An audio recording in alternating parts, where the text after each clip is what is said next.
to Stockland's hills, from valleys wide to Ulster's will. The drums are sounding, the call is near, for every patriot to gather here. Four nations, one kingdom, together we rise, beneath one flag under British skies. We will not bend or compromise. Four nations united before your eyes, our voices thunder, our banners fly. Four nations, one kingdom till we die.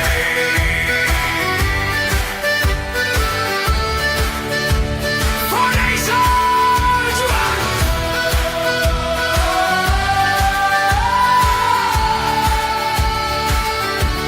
They tried to break what we became, to turn our love to doubt and shame. We've led as one through many wars, defending home, our sacred shores, through crown and cross, through grief and pride. All four nations side by side. four nations, one kingdom, together we rise, beneath one flag under British skies. We will not bend or compromise. Four nations united before your eyes, our voices thunder, our banners fly. Four nations, one kingdom till we die.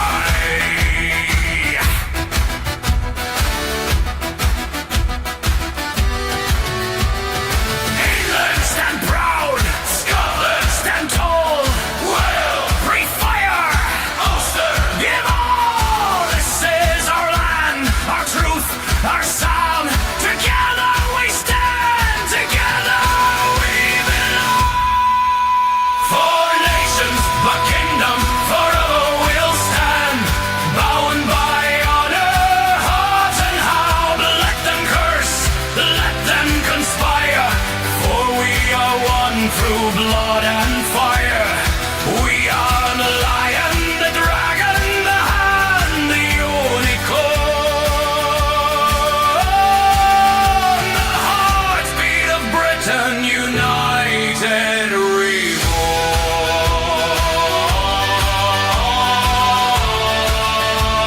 Stand together.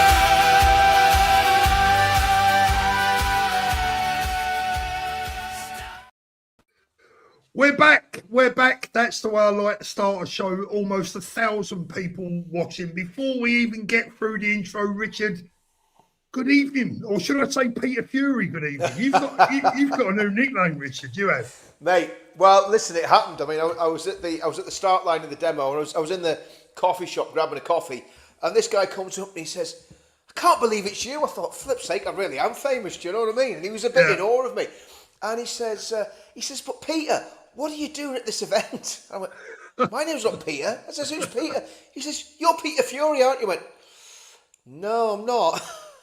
Should we get a picture up? I didn't even know who Peter Fury was until I found out who he was. Let me get a picture, because if anyone doesn't know who Peter Fury is, he's Tyson Fury's uncle. Let me just hold on a minute. Where's the picture? Here we go. Hold on. There we go. I mean, can you see that? I mean, that is definitely you, Rich, isn't it? It's a bit uncanny. It is a bit. I mean, obviously, you know, I'm not going to disrespect Peter Fury by any means, but my hair on the top is a little bit browner, and it's not Grecian 2000, Paul, despite what you might think. Oh, blimey. I'll tell you, I have to ask you autograph. Now, actually, you can ask your nephew if he can lend me a few quid. Good evening, everyone. If only, welcome Paul, back. if only, mate, eh? Welcome back, everyone. My first live for about 10 days. I can't tell you, Richard, how unwell I've been. It has been horrible, absolutely horrible. I picked up not one, but two separate viruses, and I'm still not 100% right, but I'll tell you now, mate, I'm 95% better than I was this time last week. Have you ever seen, if anyone wants to know how bad I was, have you ever seen Mickey Flanagan's skit called the shits. Right, go and watch it. That's what was going on. I had the Benidorm belly, mate. I'll tell you. Benidorm belly. It's better than Delhi belly. I'm not sure that it is, brother. I'm not sure that it is. Richard, welcome back to the show. Lovely to see you, mate. Richard, we got someone just said in the comments, have you got any good news tonight? I wish I did. I really wish I did. I wish we was back with a bang and some brilliant news, but I'm afraid the things that I want to talk about tonight, I've got them listed here. I want to talk about the Manchester Airport attackers and the decision today that there won't be a second retrial, a third trial for those two brothers. And we mustn't forget, I think one of the brothers has already been found guilty for the attack on the policewoman. It's the attack on the policeman, I believe, that the jury couldn't come to a decision on. We're going to have a look at that video, and I don't know if they had half a dozen Stevie Wonders in the jury. I'd love to know the makeup of that jury, but we'll get onto that as we get into the show. I want to talk about Danny Tomo and the video that he posted earlier on in the week out there in the English channel. Probably the one that's going to be most emotional is talking about young Henry Novak. I had a few people emailing me over the last week or so saying, Paul, why aren't you talking about young Henry? Look, there was a trial going on. We all know what happens when you start talking about trials that are going on. Yeah. And listen, I've got a friend who lost a son around that age, a little bit older than Henry.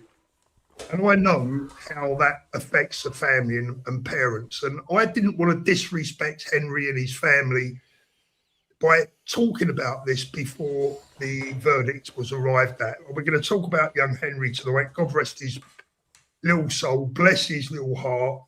And later on, probably last on the list, we're going to be talking about Makerfield, the by-election up there, and one or two of the things that have been going on. First of all, Richard, can I have your thoughts on the Manchester Airport brothers who today were gleefully announcing that they won't face a second retrial?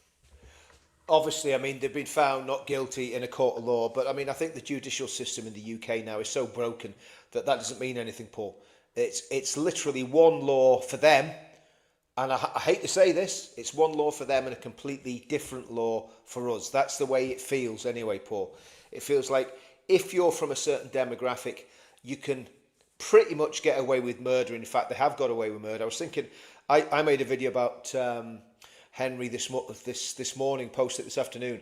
And, it brought back to mind Chris Donnell up in Scotland. Chris Donnell. Scotland, yeah. And the men that murdered him, and they did murder him, it was a brutal, disgusting, racially, religiously aggravated murder. And they tortured him, and they stubbed cigarettes out, and they did all sorts of horrendous things that I'm not going to mention on your channel. And those men are all free. Now, I'm going to tell you something, Paul. See if that had been the other way around. If that had been a Pakistani Muslim man been set upon 20 years ago by, 6 skinheads or whatever, and they'd done that to him, those men would never see the light of day again. They would not get parole. They wouldn't be accepted parole. They'd never get out of prison.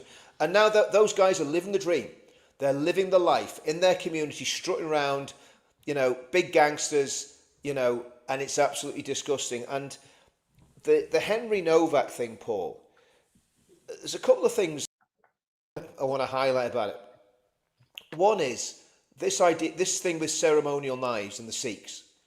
Now, every Sikh I know is a perfect gentleman. All the Sikhs I've ever met have been really nice people, right? Yeah, same here. Very anglicised, really good people, right?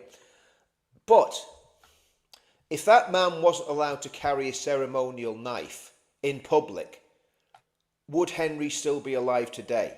That's the first question. And the second is a statement.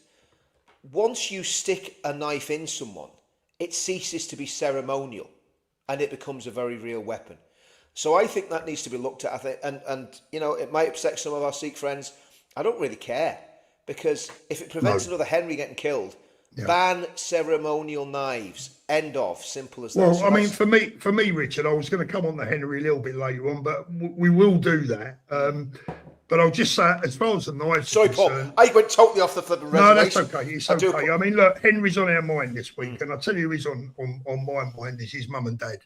Yeah. I mean, I don't know how the hell his family can. How do you get through this? You know. But as I said, we'll get on to Henry a little bit later. Yeah. Sorry about the Manchester Yeah. Manchester lads. Yeah. I mean, the footage of that woman getting punched in the face. Now, I don't know whether that guy's done jail time. They were both standing next to the lawyer. I mean, maybe he did some time on remand, and that's been taken into account. But again, if I went up and punched a policewoman in the face like that at a demo, right? I would never be seen again, Paul. Can you imagine if that was Tommy? Well, any of us that go to demos. Yeah. You know, if any of us did that, we would not see the light of day again. I mean, it was vicious. And they broke the girl's nose. The girl was absolutely terrified. And the violence of that assault, though I still maintain, okay, they've been found not guilty. But there's no doubt... Well, they've not been found... To be fair, they've not been found not guilty. They couldn't come to a decision. Yeah, right, exactly. That's more important. Yeah, that's absolutely right, Paul.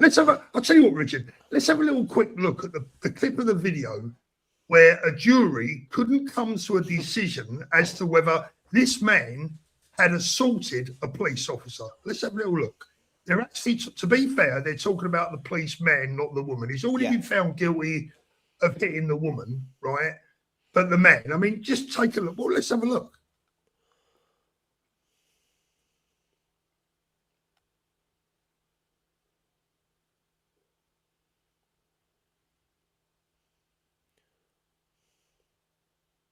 What? It's not unbelievable. It's fucking mind-boggling.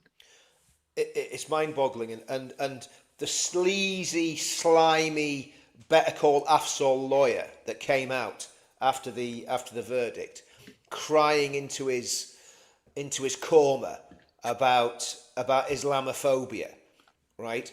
I mean, how pathetic. That is a vicious... I don't care what anyone says. That guy viciously assaulted 3 police officers in that video you've just shown me, Paul, right? I don't know who they were, but I mean, there was 3 police officers battered by that guy. They were armed police officers.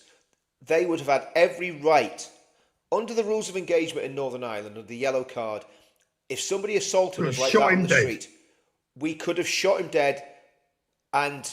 Well, I don't know whether you got away with it or not, it's a different story because people are getting dragged back into court now. But under the yellow card, the rules of engagement in Northern Ireland, you could have shot someone dead for that sort of life-threatening assault, especially when you're carrying a weapon that they can get their hands on. And here's the thing. I've had a little back and forward today, or over the last couple of days, with 2 friends of mine who are both serving police officers. I wouldn't say that either of them are particularly fans of our movement. They're not against it, but they're not overly sympathetic towards it. My message to them this evening is I'm going to play that video again and just be reminded, all serving police officers out there, and we're not blaming the police here, it's not their fault that these people have got off. But this is what happens when you pussyfoot around these people and make the judiciary scared stiff of them. And the juries as well. And see, this is where the big problem is, Richard. The big problem's with the juries. I want to know, I'd love to know the makeup of those 2 juries, because all you need is 2, 3, I'm not exactly sure, 2, 3 or 4 who maybe are Muslim themselves, maybe on the hard left or whatever. You only need a couple of people in that jury to spike it. Now, what this potentially means is, in fact, not potentially, what it does mean is, we now have sectarian juries. So it's going to mean like we have a system now where, you know, in America in years gone by, when you couldn't try someone in the deep south, you had to move them up to New York or somewhere else. And this is going to start happening in the UK. Serving police officers out there, this is what you're breeding, or this is what your hierarchy is breeding. You're paid to protect us and obviously to protect yourselves. This is the protection that you have now got.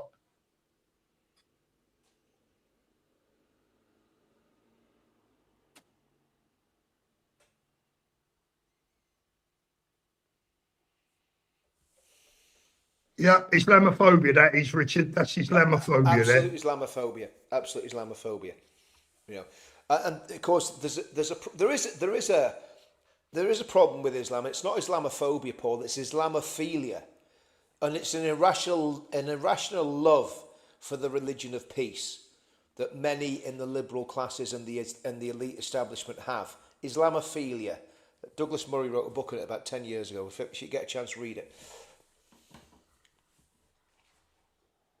You're muted, mate.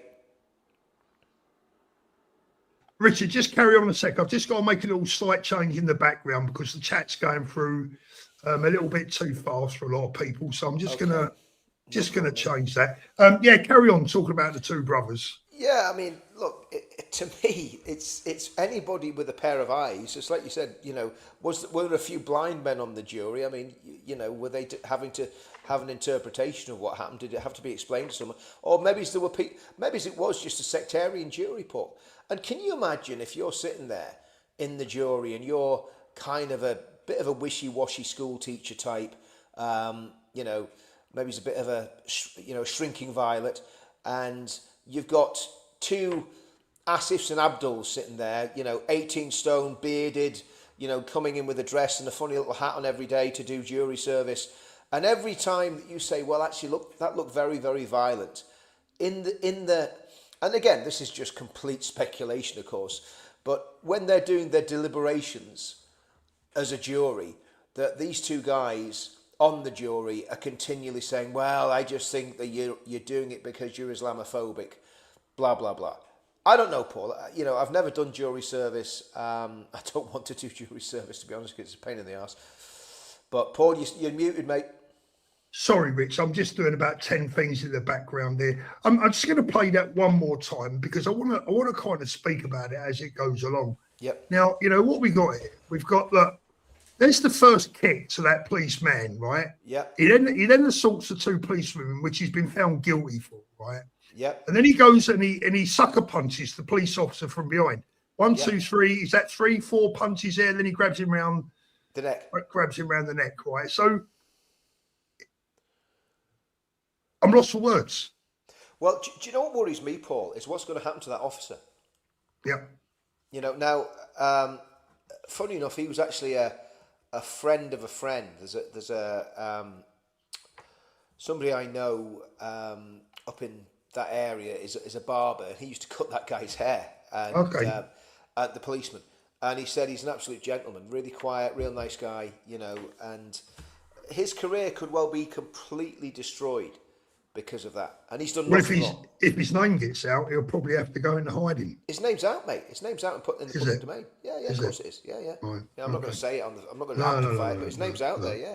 Right. You know, well, I mean, look, this is the problem that we're facing, but this is so widespread now, Paul, and people aren't getting the issue with the sectarian nature of politics in the UK. 80 seats are now vulnerable to Gaza candidates at the next general election. And that's what they are, Gaza candidates. Yeah, that's why I'm Hamas. We actually say Hamas. You know, Hamas, Muslim Brotherhood operatives. You know, IRCG, whatever you want to call them.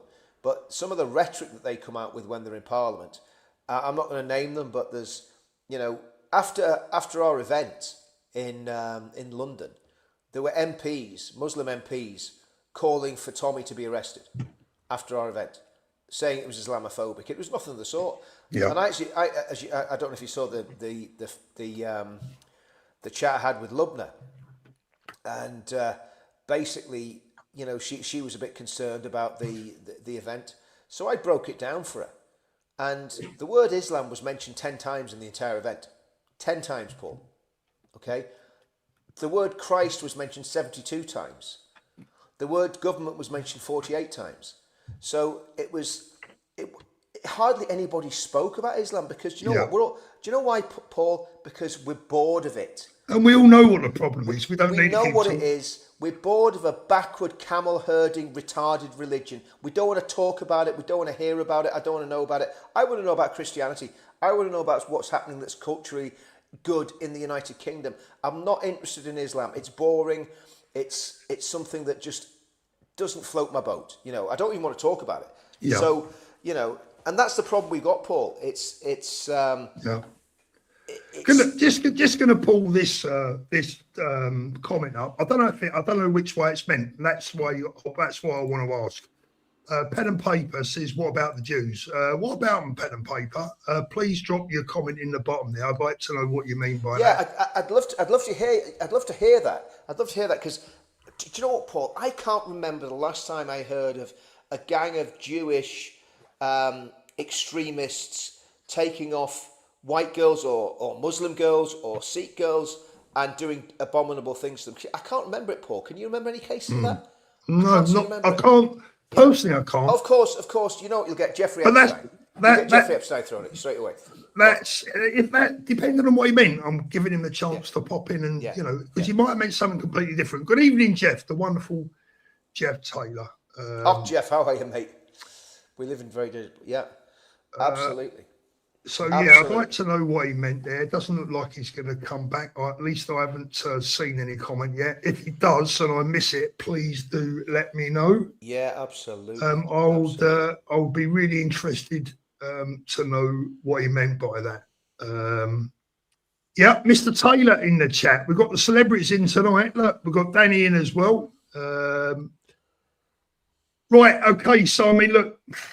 What is there to say more than the fact that, apart from the fact that, in my humble opinion, what we have here is sectarian juries.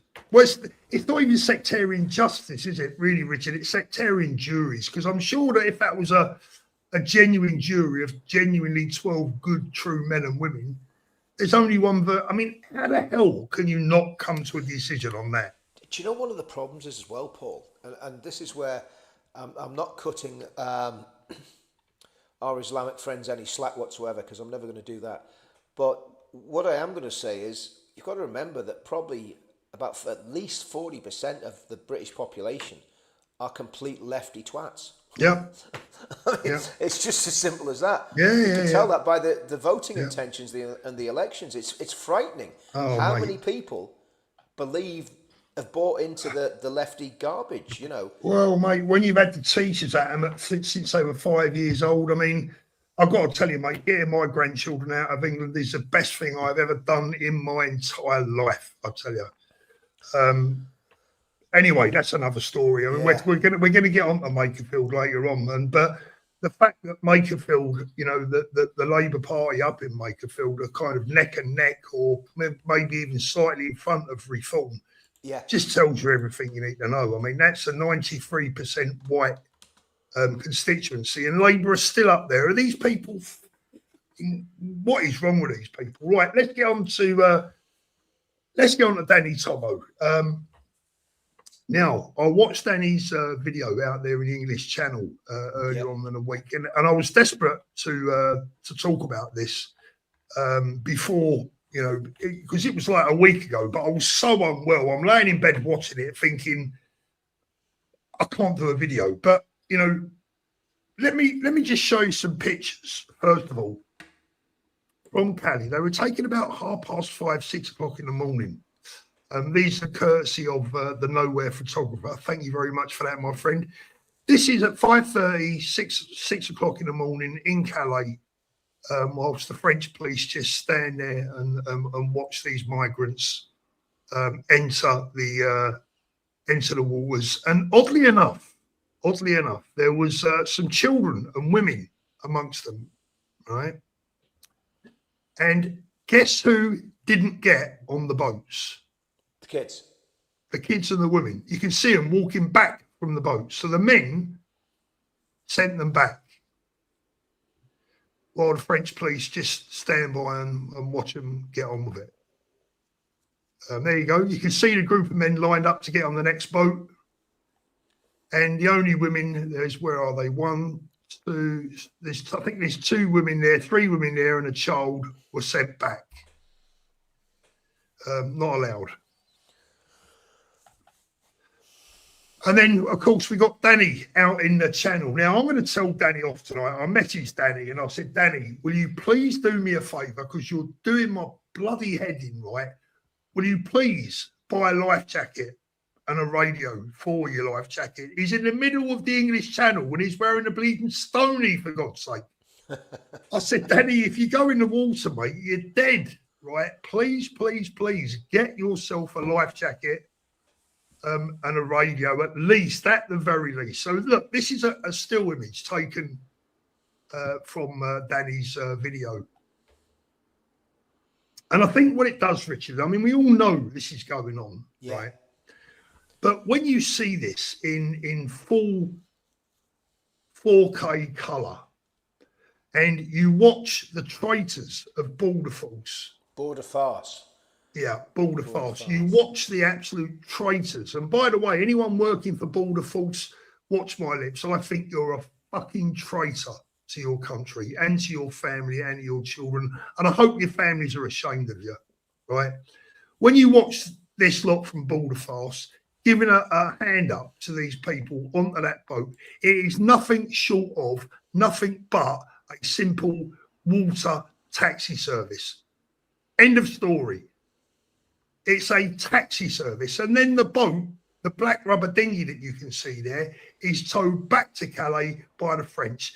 This is this is misconduct in a public office. This is an invasion of our country that is being aided and abetted and facilitated by our own government and our own Border Force. Traitors, every single goddamn one of them. No one in the world, Richard, can tell me that you can't turn that boat back. I think I've told this story before. During COVID, I had a boat, I had a rigid inflator. It's called a rib. It's pretty much the same as what you see there, right? And one of my only releases during lockdown was to be able to go down to New Haven, jump on the boat and go out to sea because there was nothing to stop you. No one's around, right? Well, I went from New Haven down to Eastbourne and they wouldn't even let me through the gates down there at Eastbourne on the boat. They wouldn't open the gates to the harbour. And I'm on the radio saying, look, I just want to come in, go and have a cup of tea. No, you're not allowed in. Right? I couldn't even park at Eastbourne from New Haven. So don't tell me they can't turn these boats around. These people are being brought here deliberately, willfully, knowingly, and every other way that you could possibly think of. I agree. Beyond the joke. And, you know, from top to bottom, there need to be people going to prison. 100%. Keir Starmer down. You know, I would love nothing more than to see Keir Starmer indicted for some, again, misconduct in public office, whatever. There's got to be a whole. He's got to have a rap sheet as long as your arm. You know, false imprisonment of a lot of those people that were arrested and banged up during the protests. There weren't even riots. There were protests after the dreadful slaughter in Southport. You know, it's unforgivable what these people have done to our country. Boris Johnson's another one that should be in prison. Yeah. Bojo is not the bumbling buffoon that he pretends to be. He's a total wrong-un. The Boris wave is the biggest migration spike that the country's seen forever, as far as I can tell. And that was and we've got to remember this, that was under a Conservative government, Paul. Yeah. You know, that was so they're all as bad as one another. But the thing is, yeah, I mean, Richard, there are laws out now. I can't remember what they're actually. I do know, but I can't remember the name of it. There are laws out there that if you facilitate a crime, if you assist a criminal knowingly, then you're guilty as well, right? If you assist someone, what's the term for it? Someone will tell us in the chat. If any one of these people on this boat assisting an offender, but I can't remember the name of it now, but there's a proper term for it now that a lot of people go to prison for. Yeah. So what that means is any single one of these people on that boat there, any single one of the people that have come over on a boat there, well, for my mind, every single person on the big boat and in government and in councils that have aided and abetted these people arriving on our shores are all guilty in aiding and abetting and facilitating the crimes that have taken place. That includes rape and murder. We better start building some new jails. Yeah. And it does include rape and murder because these men that have come across have raped and murdered people. Absolutely they have. That's proven. That's proven. With that, beyond beyond. I mean, these people are in prison for it. You know, they've been found guilty and they've been put in prison.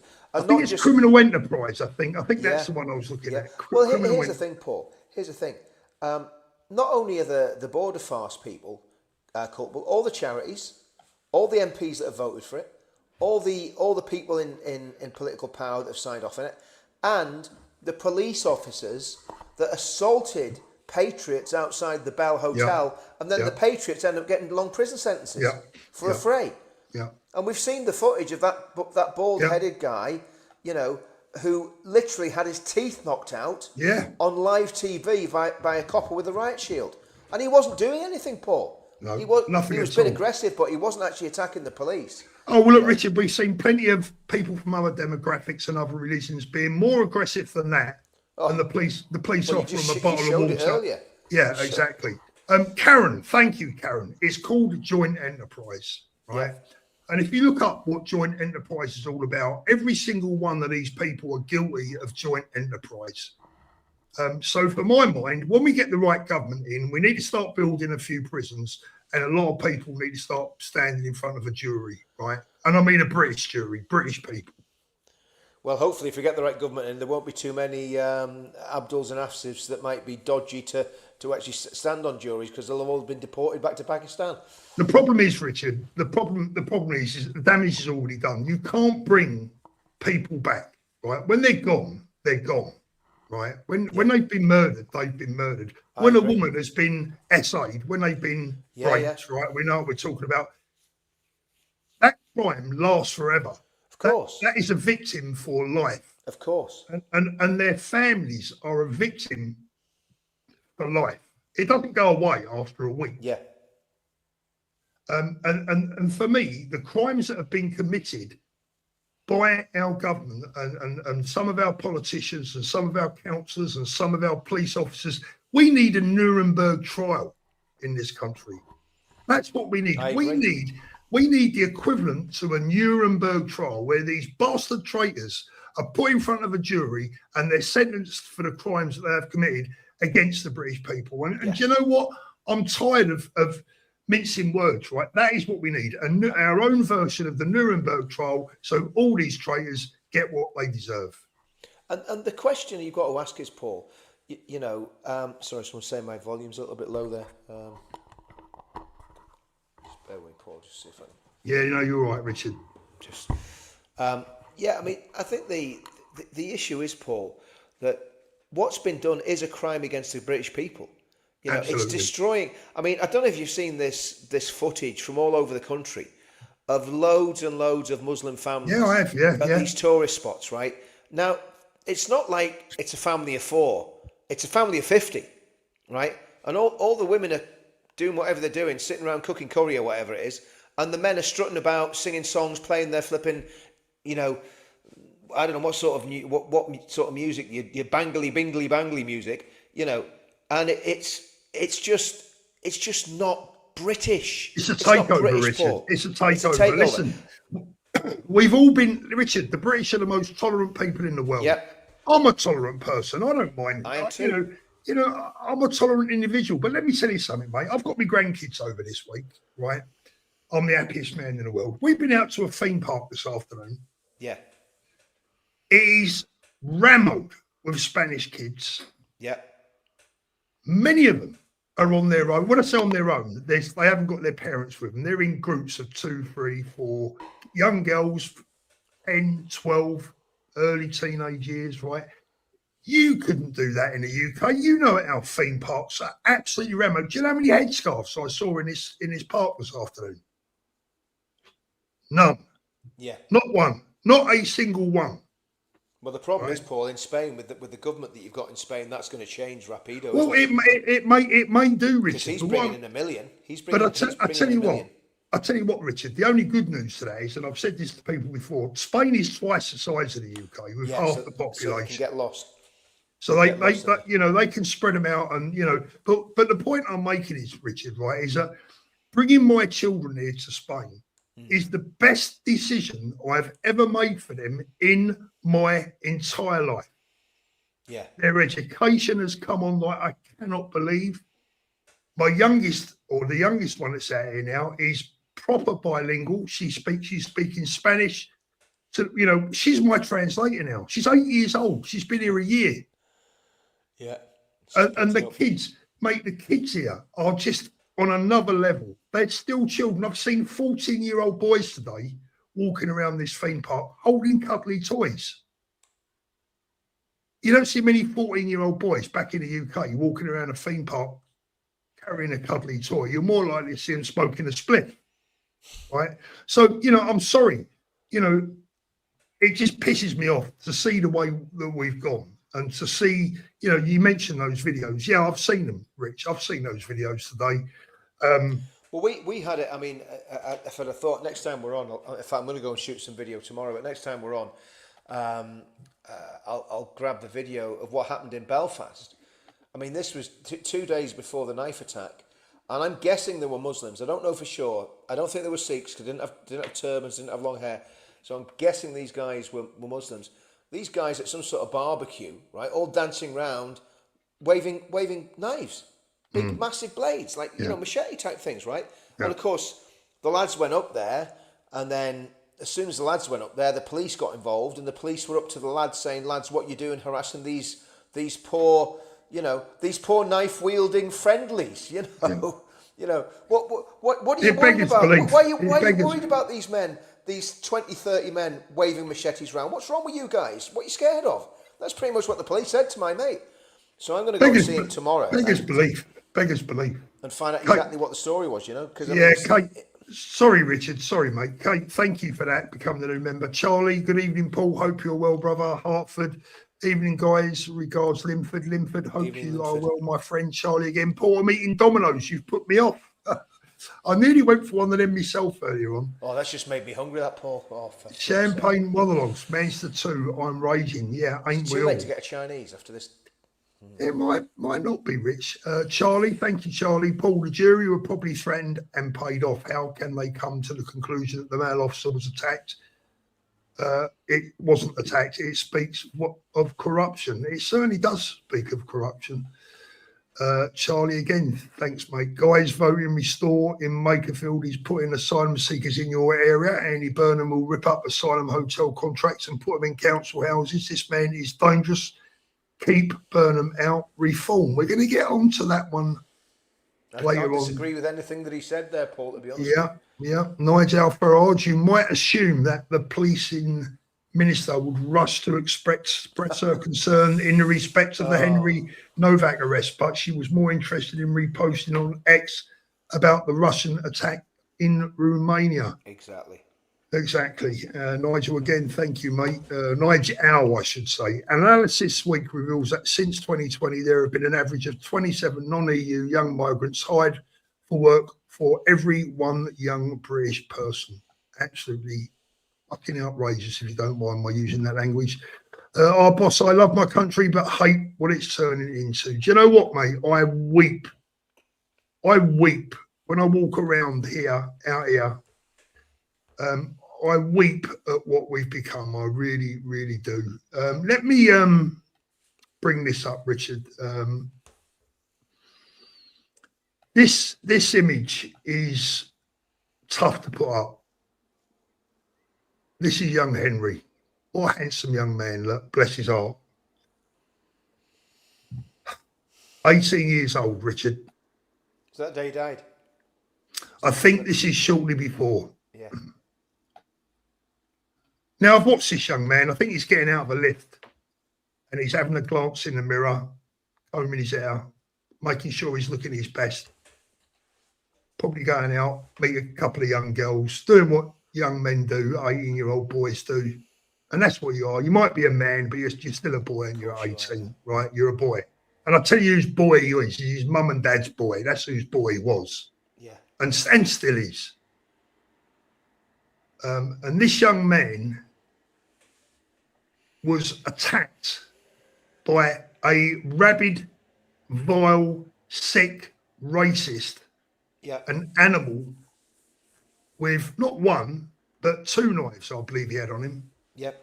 One was a ceremonial dagger that he was allowed to possess because of his religion. and I've got nothing against Sikhs, Richard, nothing at all. Yeah. But if I knock up a new religion tomorrow called I love to carry guns, does that mean I can carry a gun round with me? No, it doesn't. If I call myself a Sikh tomorrow and put a bit of cloth around my head, does that mean I can carry an 8-inch blade around with me? Nope. Of course it doesn't. It's outrageous. Now, here's the thing. By all accounts, Henry was stabbed in the back of the legs whilst he was trying to get away. And this is a bit that's really difficult to come to terms with. Whilst being confronted by so-called police officers who are responding to a call that Henry had used a racial slur against an individual, which we now know to be a complete and utter lie. Okay, so the police officers didn't know at that stage that it was a lie. But let me tell you something, Richard. I've seen enough people in my life that have been stabbed, and I've watched enough videos of people that have been stabbed, etc. And none of them are ever pleasant. And when someone has been fatally stabbed, you know very quickly, because they lose colour, their blood pressure drops, right? They're certainly not in a position to be handcuffed. They're certainly not in a physical, they certainly wouldn't be offering. Remember, this young man's blood pressure was dropping like a stone. He could probably barely stand. And these fucking animals in uniform put him in handcuffs. Just think about that for a moment. I want everyone to think about that for a moment. There he is again. Let's not forget this young man, this boy, right? This is no different to what happened to Stephen Lawrence. None whatsoever. I think it's worse, Paul. I think it's worse. In many respects. Well, I mean, look, to me, murder's murder, right? Well, no, I'll tell you why I think it's worse, Paul, because yes, it was a murder. Stephen Lawrence was murdered in a racist attack, which was diabolical. But Henry was not only murdered in a racist attack, then as he was dying, he was brutalised. Oh, in that case, yes. Brutalised by the old Bill. Yeah. Now, you know, I've done my best to work with the old Bill. To when we're doing demos, we have to negotiate with them and talk to them. And I've done my best to do that when we're doing the demos, right? But it's becoming more and more difficult. They're becoming more and more bellicose and bullish, in my opinion, and more threatening, actually, Paul. They were the last demo we did, they were threatening all of us with prosecution if it went wrong. Before the demo, before anyone had put a foot on the pavement, they were threatening us, reading out conditions to us, you know. So they're not on our side. They're not on the side of the British people. That is the tragedy in this, right? They're on the side of the invaders, right? That's what people have got to realise. They are not standing with us. Now, see when it comes to it, and it comes on top, well, guess who they'll be coming running to and screaming to and wanting to live in our communities, yeah? They'll be wanting to, and talking about traitors, Paul, what a treacherous position to be in. Betraying your own British people, your law-abiding, good British people, for the sake of these mongrels that have come across the channel on rubber dinghies. And these people coming in are horrible people, many of them. We know because of the crimes they've committed when they got here. They don't love our country. They're not coming here because they want to take part. They're coming here because they want to take over. And I've just had enough of it, Paul. Do you know what? I'm almost at the stage where I don't even want to talk about it anymore, because it actually makes me feel, it puts me in really bad form. I know, and I'll tell you what, Richard, you know, as I said, you know, seeing the case of Henry and seeing his picture, it took me back to a friend of mine who was killed by a one-punch killer way back in the day, a long time ago at football. I knew him and I knew his dad, and I saw how it destroyed his family. Right, I saw how his death destroyed his family, and it made me feel physically sick reading that, and the fact that, you know, the murder, of course, is bad. Like I said about the Stephen Lawrence thing, any murder like that is awful, right? You know, they're all as bad as one another. But it's the reaction of, you see, the police have been out yesterday, was it, apologising. We're sorry. Like they spilt someone's tea. Yeah, they dropped a tray of eggs. Yeah, they dropped your eggs, or they bumped into you in the supermarket and trod on your toe, right? No, fucking no, right? Your officers abused this young man. Now, I'm not saying that he would have lived. I'm not saying that they were partly responsible for his death. I don't know. I'm not a doctor. I don't know how bad or what condition Henry was in at that stage, but it obviously wasn't very good, was it? Right? And they only untied him. They only took the handcuffs off when his blood pressure had fell to the point where he collapsed and passed out. And at that stage was almost certainly unsavable. So the last thing that went through that lad's head was, I'm dying and I'm in handcuffs. And I'm being arrested. And he said, I can't breathe. You know, I mean, do you remember George Floyd? Floyd, I can't breathe. How can you forget it? Went all over the world. Yeah. Right? Now, I'm not going to get into that. You know, I've got my own opinions on it, and I'm sure most people on the channel will share my opinions of George Floyd, right? But I'm not going to get into it because I don't want to even go down that road. Yeah. But this was a real, complete abuse of police power, right? And I bet the camera footage from Henry's incident never sees the light of day, Paul. Yeah, I bet it doesn't. Yeah, I bet that'll never get out and shown anywhere. You know? Well, it has to. This is the thing, Richard. It has to. Now, so I'm saying that, Paul. I have no faith in them. I've no faith. No, I don't have any faith in them, Richard. But I tell you now, on this channel, I'm going to make it it's now a personal thing for me. So I'm going to be pushing this, and people can get fed up with me talking about Henry. I don't give a shit. I'm going to be talking about Henry a lot in the near future, right? Yeah. And I'll tell you something now. We're going to make as much possible noise as we can. I'm going to be speaking to a number of politicians that I'm friendly with. I want that CCTV. I want that body cam footage out in the open. These officers need investigating. Apologies are not enough. I agree. We want to know. I mean, Richard, even if Henry had have used a racial slur against this guy, even if he had,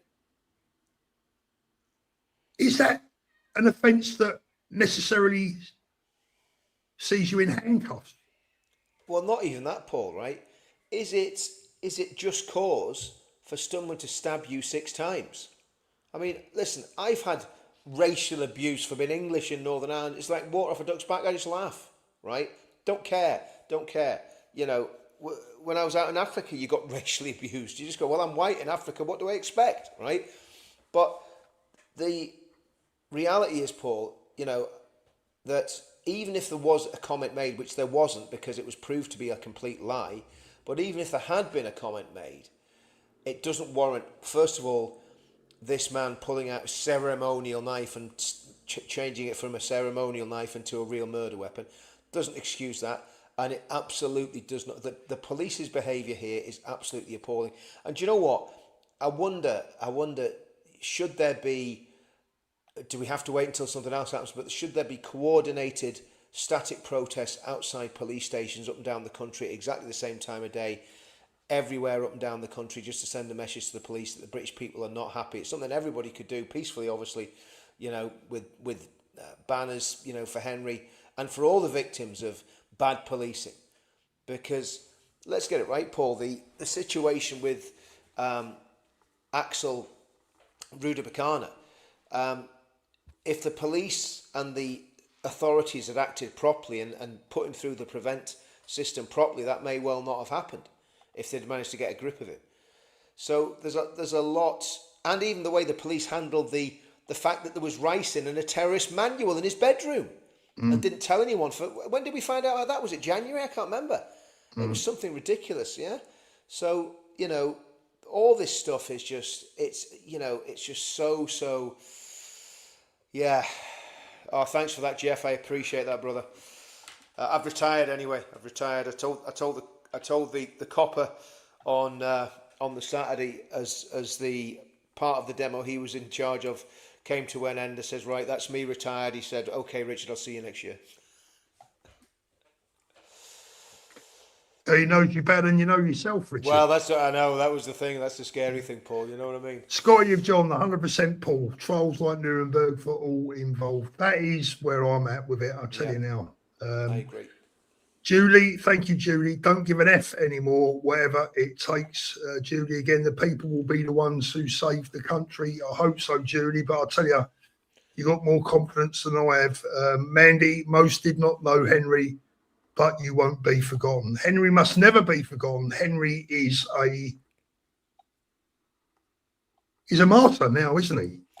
Well, there's a lot joining, Paul. I said it in my video earlier on. There's a friend of mine called Michael Salter, went to school with him, and he was a fighting lad. He was a real warrior, and he got into an altercation with some of his neighbours. There was a Pakistani Muslim and a Muslim convert, and they stabbed him 50 times in the head and killed him. That was in 2000.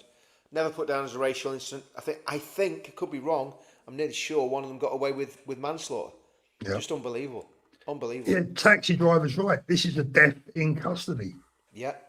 And he certainly is. You can't be in custody any more than handcuffed, can you? You can't. Exactly. You know, it doesn't get any more in custody than that. In fact, you're more in custody when you're handcuffed than you probably are when you're in a cell. Exactly. And I mean, you know, look, we don't know the full story, right? We don't know. When I say we don't know the full story, we haven't had the police officers' side of the story, but we need to hear it. An apology just isn't, you know, an apology like, as I said earlier, they stepped on your foot in the supermarket. It's not going to wash it. It doesn't wash it. It's simply not good enough. And all those police officers that are involved in that up there, if that was your son or daughter or your nephew or your niece or your brother, right, would that apology be fine? Would that just be enough? Would that be, oh, it's okay, don't worry about it. They said sorry. Fuck off, sorry, it's not good enough. No, I mean, Paul, I think, Mark's just put there in the comments, Henry is a turning point. I hope he's right. And really, we've got to try and drive this by continuing to make videos on it, for continuing to talk about it. Chris Wickland did a fantastic speech outside the court, as did Nick Tenconi down there in Southampton. We've got to keep this in people's consciousness. We can't let this drop out of people's consciousness. Same with the other people that have been subject to the miscarriage of justice by this government. You know, Peter Lynch, the lady, I forget her name, the lady that was in prison for 18 months. You know, while her husband was sick and her daughter was, you know, grieving the death of her brother. You know, all these. Was it Lucy? I can't remember. Anyway, the woman. What was she called, Paul? The girl that was Lucy Connolly. Lucy, it was Lucy, wasn't it? Yeah, I thought it was. Yeah. So you know, it just needs to be. We need to not forget. We need to not forget. Yeah, this is an important one. This is true. The Sikh community have stood up and completely and utterly condemned this. Which they always would do. They always would do. You know, the Sikh community is one of the most patriotic communities in that's come, and they've integrated. You know, many of them serve in the armed forces. So you know, it's not like the preferred demographic. You know, it's not like the jihadis. You know, that come here to take the mick. The Sikhs get involved. They work hard and they do well. You know, and this is obviously just a bad apple. You know.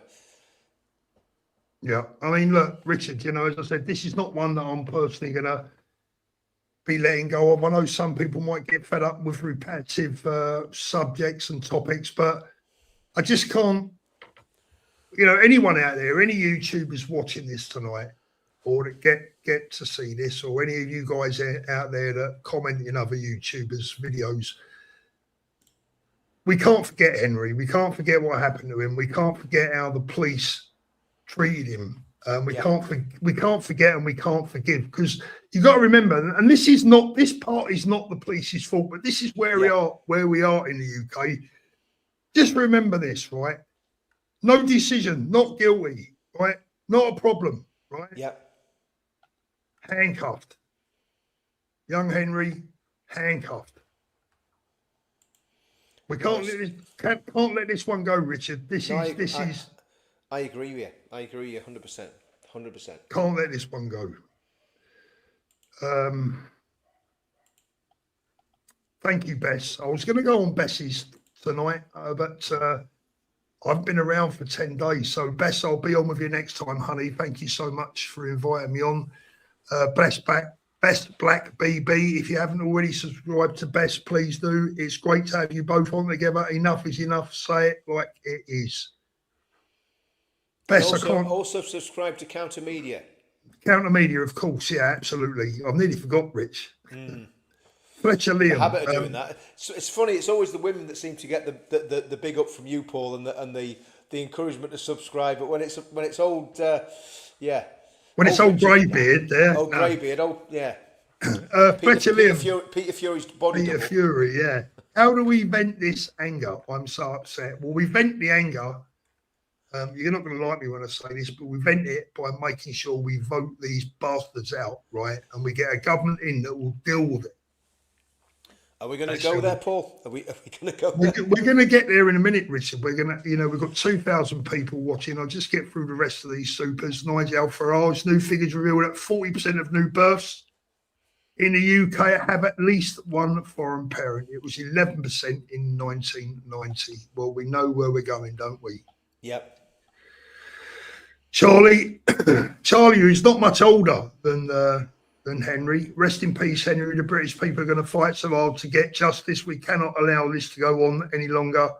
The racist police, no justice, no peace. Thank you, June. Henry's 3 years, when he died, he was 3 years older than my grandson is now. Yeah. My grandson's 15. He's 3 years older. And he's still a child then. I mean, have said, I was in Northern Ireland serving on the streets of Northern Ireland when I was 18, but we were a different generation then. Different generation, yeah. We were a little bit more robust. Yeah. Nigel Farage again. It sounds like Nicola Sturgeon was on the jury for the first retrial. I don't know about Nicola Sturgeon. I reckon it was. I don't know if it's true. Somebody said that this had the same lawyer. I don't know if it's true. Mohammed Hijab, I reckon. Vicky Bob. Or Vicky Bow, it says a lot about our country when someone out of the country, Musk, offers to pay the family's legal fees if they seek a private prosecution. I hope that's a private prosecution against the police. Yeah. Right, Richard, let's have a little look. We're an hour in. We've got one subject left, hopefully, if you've got the time. But again, just before we wrap up with Henry, I want everyone to make the effort to tell their YouTube channels that they follow. We want justice for Henry. We want to see we want to see that body cam footage. We want the full story. And if it's as bad as we think it is, we want those police officers prosecuted. Not sacked, not laid off for a week, not put on garden leave for a couple of months. Prosecuted, because that's what they deserve. I agree. They restrained and handcuffed a dying boy. Yeah, a dying child. How bad does it get? Can you imagine if that was the other way around, Richard? The country would be in flames. Paul, if I'm going to tell you now, see if that was a Pakistani Muslim lad that had been treated like that, everywhere would be burning.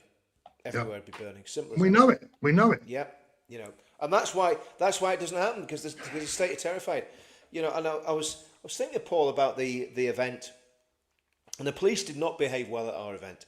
I mean, we had to placate them and negotiate with them even on the day, and they basically kettled us, right? And they had they broke their own conditions by kettling us because we had free reign on the street that they kettled us in, right? But again, what do you do? I mean, we could have broke the police lines, but we could have just said, right, that's it, everybody just push through. But you've got a duty of care to the people that are in that crowd, so you can't do that. You can't just let people push through. But there'll come a time where people will just say, do you know what? We're not going to bother with your steward lines. We're not going to bother listening to what you're going to do. We're just going to do what we want to do, And that's the danger that the police don't realise they get themselves into. What we have done for the past, since we started Unite the Kingdom, is basically give the police almost like a second line of defence so that they don't get, any aggro, right? And our supporters have behaved impeccably because, again, the leadership of Tommy and others that have said behave well, don't do anything stupid. But all it would take is us just to step out the way, Paul, not to do anything or say anything, just step out the way and say, we're not going to police these marches anymore. You know, we'll just let the people just turn up and you guys can sort it all out, you know, because we're not going to help, you know, and I think they've got to be very aware of that. I'm sick of them, mate, to be honest with you. I've had it up to here with them. So am I, Paul. So am I. I'll be honest with you. Had it up to to here with them. I've seen it in Northern Ireland. I've seen it in England. And here's the thing, right? We're not doing anything illegal. Everything that we have done in our activism in the past 10 years, you can guarantee, Paul, if I'd have put one toe across a line legally, my feet would not have touched the ground, right? And we've done everything completely. Well, give them a chance, Rich. They're only 2 years into their time in number 10. Give them a chance. Oh, come on, Paul. Let's not be naive. The Conservatives were every bit as bad. Oh yeah, every bit as bad. The police were still captured when the Conservatives were in power. Yeah, you know the home. Oh, I'm not blaming it. Captured. Yeah, I'm not blaming it exclusively on Labour. I'm just saying, you know, tongue in cheek. It's got worse. It's got worse. It's got worse. It's got worse. But, you know, yeah, it's been going on for ages, mate. Going on for ages. But we just keep going. Just keep doing what we're doing. Rich, apart from me, because I've retired. I'll believe that when I see it. Rich, let's get on to Makerfield. Yep. My mum was born in Ashton in Makerfield. Right. Okay. So you know, there's a bit of family. You know the area. Okay. I actually don't. I've never been there in my life. You know, but that was 80 years ago. Tough week for me. We haven't really spoken, so I haven't got. And I honestly mean this to my viewers. So I haven't got a goddamn clue what Richard is going to say, what he thinks. I don't know because we haven't really spoken. No. I'm the same. I ain't got a clue what Paul's going to say, and it's like, you know, we might have a row, Paul. We might have a fallout. Yeah, I mean, it's not unknown, is it, Rich? We'll not have a fallout, but we can have a row. A disagreement. Okay, so it's been a difficult week for me, Rich, because I've been, you know, all I do all day, sad bloody prat that I am, all I do all day is watch videos, keep up with what's going on at home. You know, you become even more obsessed with it when you're not at home than when you are. You spent a lot of time on the porcelain telephone. But I mean, look, I've got some news tonight about the campaign to try and get people to unite. We'll get that out of the way first. It's not good news. I'm calling it a day with that. What's the right word? Not campaign, but project. I'm calling it a day because I've hit a dead end that I didn't think I was going to hit so early. So what is the dead end that I've hit? I cannot even get 4 right-wing political parties to agree that everyone should be registered to vote. Right? They can't even agree on that. Right? Now that's fine. If they don't want to work with us, you know, who am I? Right? You know, why would they want to work with me? Right? But the message was simply, can you try and appeal to everyone to get registered to vote? So when the time comes, you've got supporters there, right? Can't be bothered, right? You know, I had a favourable response from 3 of those parties. 3. And I can pretty much guess which ones they were. Go on, have a guess. I would say UKIP, Advance, and Britain First or the SDP. It was the favourable responses that I had were from Britain First, UKIP. Yeah. Are you ready for this one? Yeah. Reform. Really? Yep. Wow. And I'm going to tell it for what it is, Rich, because I don't give a fuck anymore. I'm not here to make any friends. Yeah. Right? I asked Ben, he said it's not the right time. So, sorry, for what? For a campaign for? To get everyone to register to vote. Right? I asked Restore. I was pretty much told to get lost. Yeah. Right? So it's done. You know, and look, that's down to them, mate. It's down to Ben. It's down to Rupert and his team. To be fair, I didn't ask Rupert as such. I'm not in touch. Well, I am in touch with Rupert, but we don't speak, right?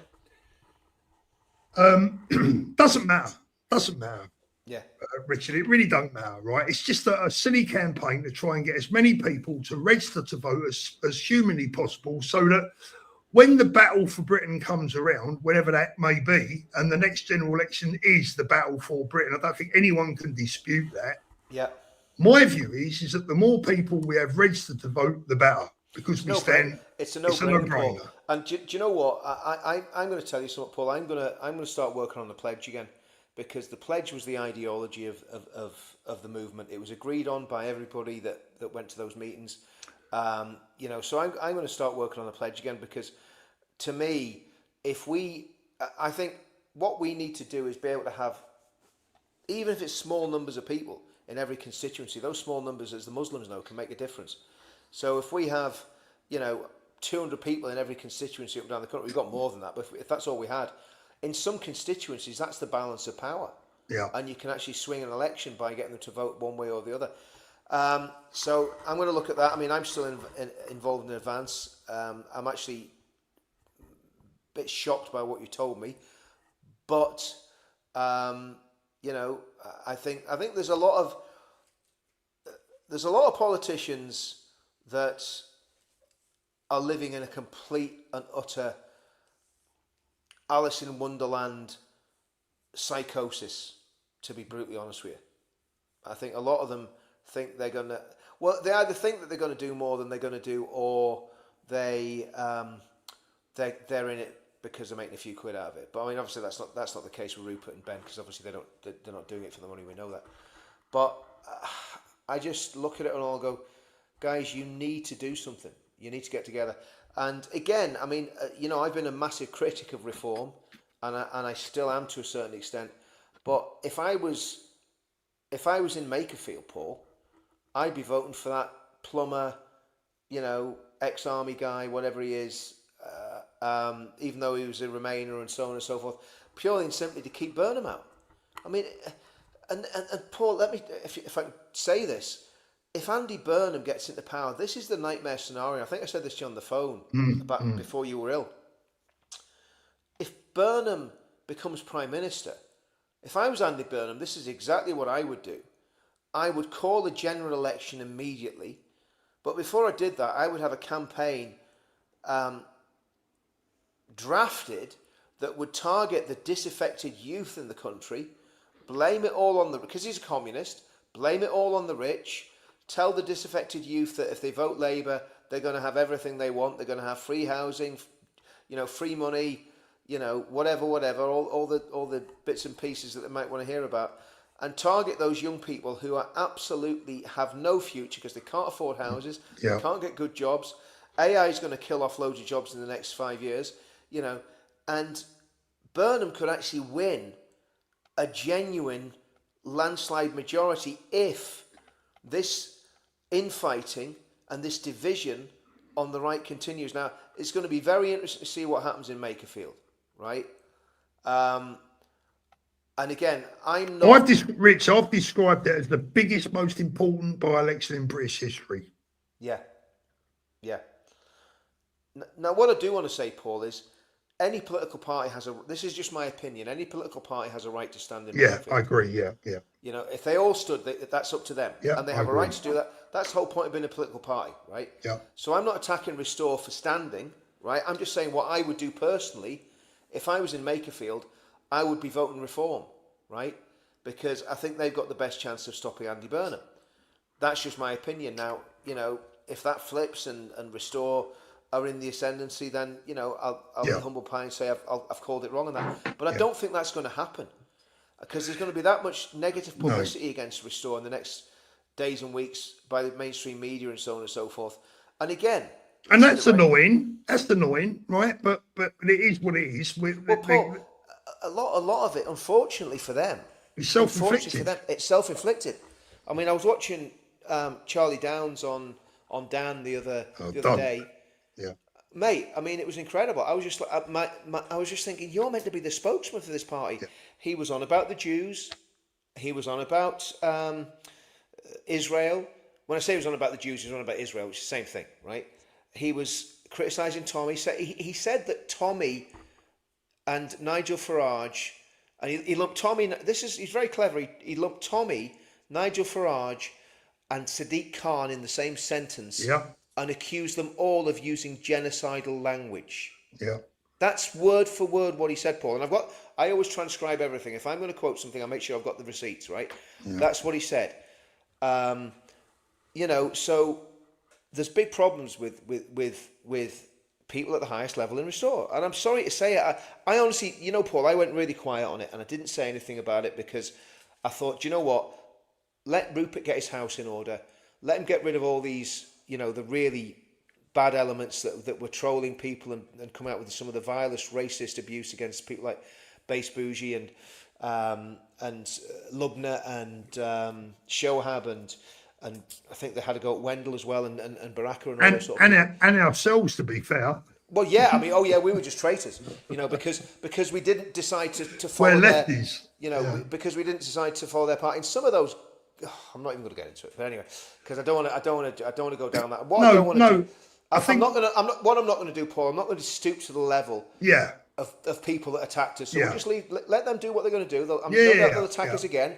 Yeah. We'll just ignore them like we did last time. We're not, I just don't engage with critics. But yeah, I mean, it was bizarre, a very, very bizarre appearance. And Dan Wootton, mate. I mean, I know Dan. I like Dan. I think Dan's a really nice guy. I've met him. I spoke to him. I think he's a really nice lad. But man, I mean, his tagline is no spin, no bias. Right? That's what his tagline is, no spin, no bias. He's been doing party election broadcasts for Restore for the last 3 months. Yeah. I think that, for me, Richard, right, you know... that's me. Look, I know I'm going to get flack for saying that, but I'm just telling the truth. Richard, look, we're all entitled to an opinion. I'm not being aggressive or nasty with it this time. No. I'm not going at people. But here's the thing, Richard, Any Restore supporters watching this tonight, I'm going to play you a little clip of something in a minute, which proves... my point, and also now Richard's perfectly, right? This is indisputable. It's coming from the horse's mouth, right? Watch this clip that I'm going to show you in a minute. It's mind-blowing, right? Now, for me, watching Reform and Restore tearing each other apart it's like watching two brothers. It's very sad. It's like watching two brothers tear each other apart where someone breaks in and murders their mother, right? Yeah, that's a good analogy. You know, Charlie that is on the show here, he's just sent me a WhatsApp, says Burnham is ready to open the door to a pact with the Greens. Everyone, I want you to listen to what I'm saying now. This is not me trying to be clever, right? Yeah. I don't need any more friends. I've got plenty of good friends. If you want to unsubscribe, fuck it, unsubscribe. Yeah. It's not, I'll tell you now, people that out there that say, oh, this is all about the money. Well, I'll tell you what, if it's about the money, we wouldn't be doing this, Paul. We wouldn't be doing this. We wouldn't be saying what we're saying, because do you know what? It'd be far easier to go, do you know what? Like, you know, aim high, vote low. Yeah, you know, not just that, you know, we might get some more subs, you know. We don't want to upset Elon with Twitter. Do you know what I mean? Like, don't care about Elon. And I've got to tell you, I don't agree. I'm going to be honest with you. This is really difficult to say. I don't think Tommy's I think Tommy's got this wrong, right? I love Tommy, right? And we won't fall out over this. But in this instance, you know, today Tommy is retweeting Rupert. I'm going to say it out loud, and I don't care. You know, me and Tommy won't fall out over this, right? But I think he's got it wrong at Makerfield, because I tell you now, people, what we got to do is we've got to stop Andy Burnham at any cost that is legal, right? Yeah. Because if Andy Burnham wins this seat in Makerfield, he will be our next Prime Minister and Labour will win the next general election. And You know what? I'm going to prove it to you right now with the words of one of Restore Britain's biggest advocates, right? And that's Carl Benjamin. Now, I don't mind Carl. I think he's badly misguided in many respects, but I've got nothing against him. He's on our side. He's got a good heart, Paul, right? I mean, look, like I say, I met Carl backstage and we shook hands, had a hug. You know, I mean, there's like with me, it's not personal with anyone, right? If somebody says or does something I don't agree with, I don't care who it is. Normally I'll go to them privately, but if I can't go to them privately, I'll go to them publicly. But you know, if I don't agree with something Tommy says or does, I've said to Tommy loads of times, there's loads of things he doesn't agree with me on. So it's not like, that's fine. It's fine. Tommy doesn't fall out with you over your political beliefs. He's a grown up. He's a grown up. Exactly. Right? I've had, you know, he's backed people that I haven't backed, and I've been very vocal in the background to him about that. And he's like, well, Richard, you know, I appreciate what you're saying, but I'm going to do what I'm going to do. Yeah. But I'm saying, well, look, I'm being honest and telling you what I believe and what I think. And, it doesn't take away in any way from your relationship. In fact, it shows that you've got a proper relationship. There's nothing worse than having sycophants that only ever tell you what they want you to hear. You know what I mean? I know what a sycophant, right? And you know, look, it's the only thing that I've ever heard Tommy say that I actually disagree with, to be honest. I can't think of another one, right? But that's beside the point. Let me play you a clip from one of Restore Britain's biggest drum beaters, who proves my point perfectly. If you watched my video the other day, I offered a warning about Andy Burnham. Yeah. And Cole Benjamin proves it without even knowing he did it, without even knowing that he did it. Listen to this. Yeah. And it's not that Andy Burnham doesn't have pull in the area either. He does. He seems like quite a nice chap, really. So, you know, what? Really? Yeah, he seems like a friendly guy. I think he puts on a very amiable exterior, but he's held pretty much every position under the sun, doesn't have principles, and has also, in terms of his like substantive behaviour, attempted to bury the grooming gang scandal in the Greater Manchester backyard. Yeah, I was going to say, does he have much to say on Rochdale and other incidents? He's known about it for years and helped. But that's not what I'm saying. I'm saying that he seems like an amiable and likeable guy. Right. Obviously. There you go. Now, Connor Tomlinson put him right, but Cole Benjamin outlined the problem perfectly. Andy Burnham seems like an amiable guy. He's quite likeable. And that, ladies and gentlemen, is the problem. Right? There it is. You better believe it, boys and girls, because I tell you now, the people watching this tonight, the audience watching this tonight, you're switched on, you're politically aware, you vote, you get out there, you get involved, you're not stupid, right? That's why you're watching this channel, because you're politically on the ball, right? 90% of people that vote in this country are not politically on the ball. Well, I say 90%. You can throw what figure at it you like. We know 45, 50% of them ain't on the ball because they vote for left-leaning parties. Yeah. Right. But my video the other day said exactly what Cole Benjamin just said. And I just said it in a different way. The danger is that Andy Burnham will pull that nice guy mask down. He will probably, like you said, Richard, call an early general election, promise everyone the world, deliver nothing except for more votes, and he'll be even worse than Keir Starmer. No, we need Starmer to stay. Burnham's way to the left of Keir Starmer. This is the problem, way to the left. I think somebody is. I'm just going to read this actually, Paul, because this is a really encouraging comment for me and you. And it says, make life lovelier. And lady, she says, please stop apologising for having an opinion, both of you.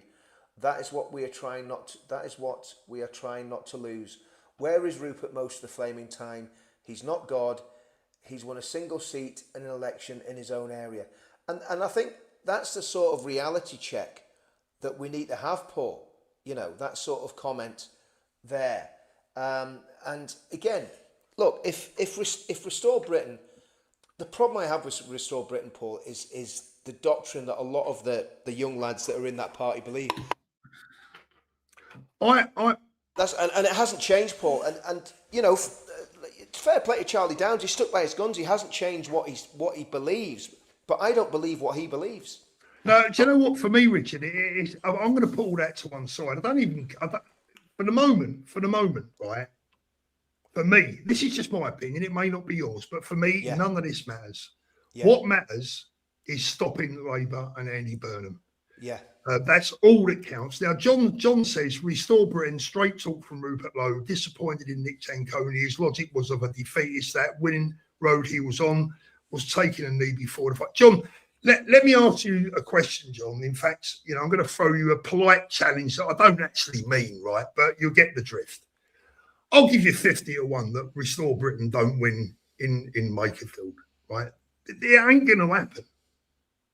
Now, I would love to see the political world shook up like you wouldn't believe, and that we could, go down the road and think in 2 years' time we could have Rupert Lowe as Prime Minister. I wouldn't want the little firm he's got around him on the front bench, I've got to tell you, right? But if he had some more mature sidekicks, if there wasn't such a dare I say, even a godlike complex around him, I think he'd make a good Prime Minister, right? But John, we've got to be real here, my friend. As Rees-Mogg said the other day, and I'm no fan of Jacob Rees-Mogg. Jacob Rees-Mogg was bang 100% on the money when he said to Rupert Lowe, Rupert, this is not a game. And it ain't. This is not Sutton in Ashfield. This is not Canterbury or Dill or Dover or Brighton. This is Makerfield, where the future Prime Minister of this country we've got a chance to stop him in his tracks. And there's only one party that's capable of doing that in Makerfield. And anyone that thinks any different is living in cloud cuckoo land. And I'll tell you this, if Restore was to win up in Makerfield, I'll celebrate and I'll do my next live stream stark naked. Yeah. Right? So, John, it's not about, I did a little short earlier on and it said, this ain't about who we want to win. This ain't about what we believe in necessarily. This ain't about the anger that we've got for Nigel Farage, for Corners lot and for Richard. So it's not about any of that. It's about stopping Labour, stopping Andy Burnham and preventing the Labour government, along with the Greens, getting in at the next election. My party loyalty is absolutely still with Advance and Ben Habib. So I'm not a reform supporter, right? But neither am I, Richard. Neither am I. My point is, if I was in Makerfield and I want to stop Andy Burnham, the best way of doing it, and sadly, and at the end of the day, it's Rupert's gift to stand in whatever election he wants. He's a registered political party; he can do that. But sadly, he is literally paving the way for an Andy Burnham premiership. And I'm absolutely with you on this, Paul. If Burnham wins that election, he will have all the charisma of Blair and the politics of Pol Pot, Chairman Mao, and Kim Il Sung. And they'll all be Islamophiles as well. So, and I'll tell you something else, Paul. Here's another thing: the SNP up in Scotland are pushing for an independence referendum, right? Yeah. If this is the nightmare scenario, right, that the right is irrevocably split, okay, that Rupert gets a bounce in this election and he thinks, this is it, I can push all the way and I can get to number 10. He can't. I'm sorry. It's not going to happen. It's just not going to happen, right? It isn't. Because what is going to happen is there will still be a lot of diehard people with Reform. There's a lot of people still with Advance that don't like Restore. They don't like what Rupert did. They don't like Restore. There's a lot of people like that, right? I'm one of them. And I've got a right to say that. And, for all the idiots that want to attack me in the comments, go on ahead, fill your boots. I didn't see any of you on the 16th of May. So say what you want. It doesn't worry me, right? But the point is that we've got to be grown up. We've got to be really grown up, and we've got to realise our country's at stake. I think Nigel has failed the country. I think Rupert is failing the country. Yeah. I'm sorry, this is just how I feel. And I wish Ben hadn't have backed Restore in this vote. So you feel the same way? You feel the same way? Yeah. I feel all of them have failed us, Paul. See, I expected you. If I'm honest, Richard, I expected you to disagree with me tonight. But how could I disagree? You know my opinion on Restore. I've never changed my opinion. That's been my opinion from the beginning, and I'm not attacking them personally. I'm not going to attack them. Like say, Carl Benjamin, he's a nice lad. I'll sit down and have a pint with Carl. I don't agree with his politics, but there's loads of people I don't agree with the politics. Doesn't mean I won't speak to them. That's the difference between me and the fanatics, because the fanatics will fall out with you and cut your throat. Alex Phillips has been mercilessly bullied because she has stood on her principles and backing reform. Now, I wouldn't agree with Alex on reform, simple as that. But she has been bullied and slandered, as has people like Base Bougie. Women have been getting absolute vile abuse from these trolls that have Restore stickers on their profiles. And the Layla Cunningham thing, Paul. I mean, Dan Wootton covered it on his show. Now, Dan should have absolutely outright condemned that, the abuse of Layla Cunningham by people with Restore stickers on their profiles. Now, again, I'm no fan of Layla Cunningham, but she's a woman, and in my world, Paul, you don't treat women like that. Do you know what I mean? It's just not what you do. The bottom line is, Richard, this is not what I'm trying to say to people, and I think what you're trying to say to people out there, if I'm reading you right, this is not the way that a grown-up political party necessarily reacts. No. And that is going to be a massive problem. It's not even necessarily Rupert's fault. Yeah. But it kind of is, because he's in charge. He's the leader, mate. He's the leader. The Bucks. Yeah, it's like the manager of a football club, right? I'll tell you now, Paul. If I had people who were sitting on podcasts with Jewish people telling them you're going home and all your family's going home, right? I would throw them out of part. I wouldn't have them as members. Now, I had a disagreement with someone very senior in advance over this. They were like, well, anyone can join, and whatever they say, it's them joining shows that they agree with our principles. Well, I would kind of say, and it comes back to the pledge as well. If you signed the pledge, then you can't hold those positions, because the pledge is built to be a very, very when we started this, Paul, when I started doing Veterans Against Terrorism, and I was working with the football lads, and we were working on what do we actually believe, and there was a little saying that we had, which was just very simple: we're against all extremism. That was the saying we had. We're against, and I still maintain that. I've always been against all extremism. I don't like extremism. I've seen where it goes in Northern Ireland. Don't like it. I've seen the flipping body bags and the flipping funerals. I don't want that for England. No, we don't. Look, Richard, Lezanne says Burnham won't get it, Restore will. I hope you're right, Lezanne, but let me just read out. I don't think that, sadly, Paul, even if that happened, that doesn't solve the problem. In fact, it makes the problem worse. What? If Restore won it, it would make the problem worse to a certain extent. Because I think she said Reform, didn't she? No, she said Restore. Oh, did she say Restore? Are you sure?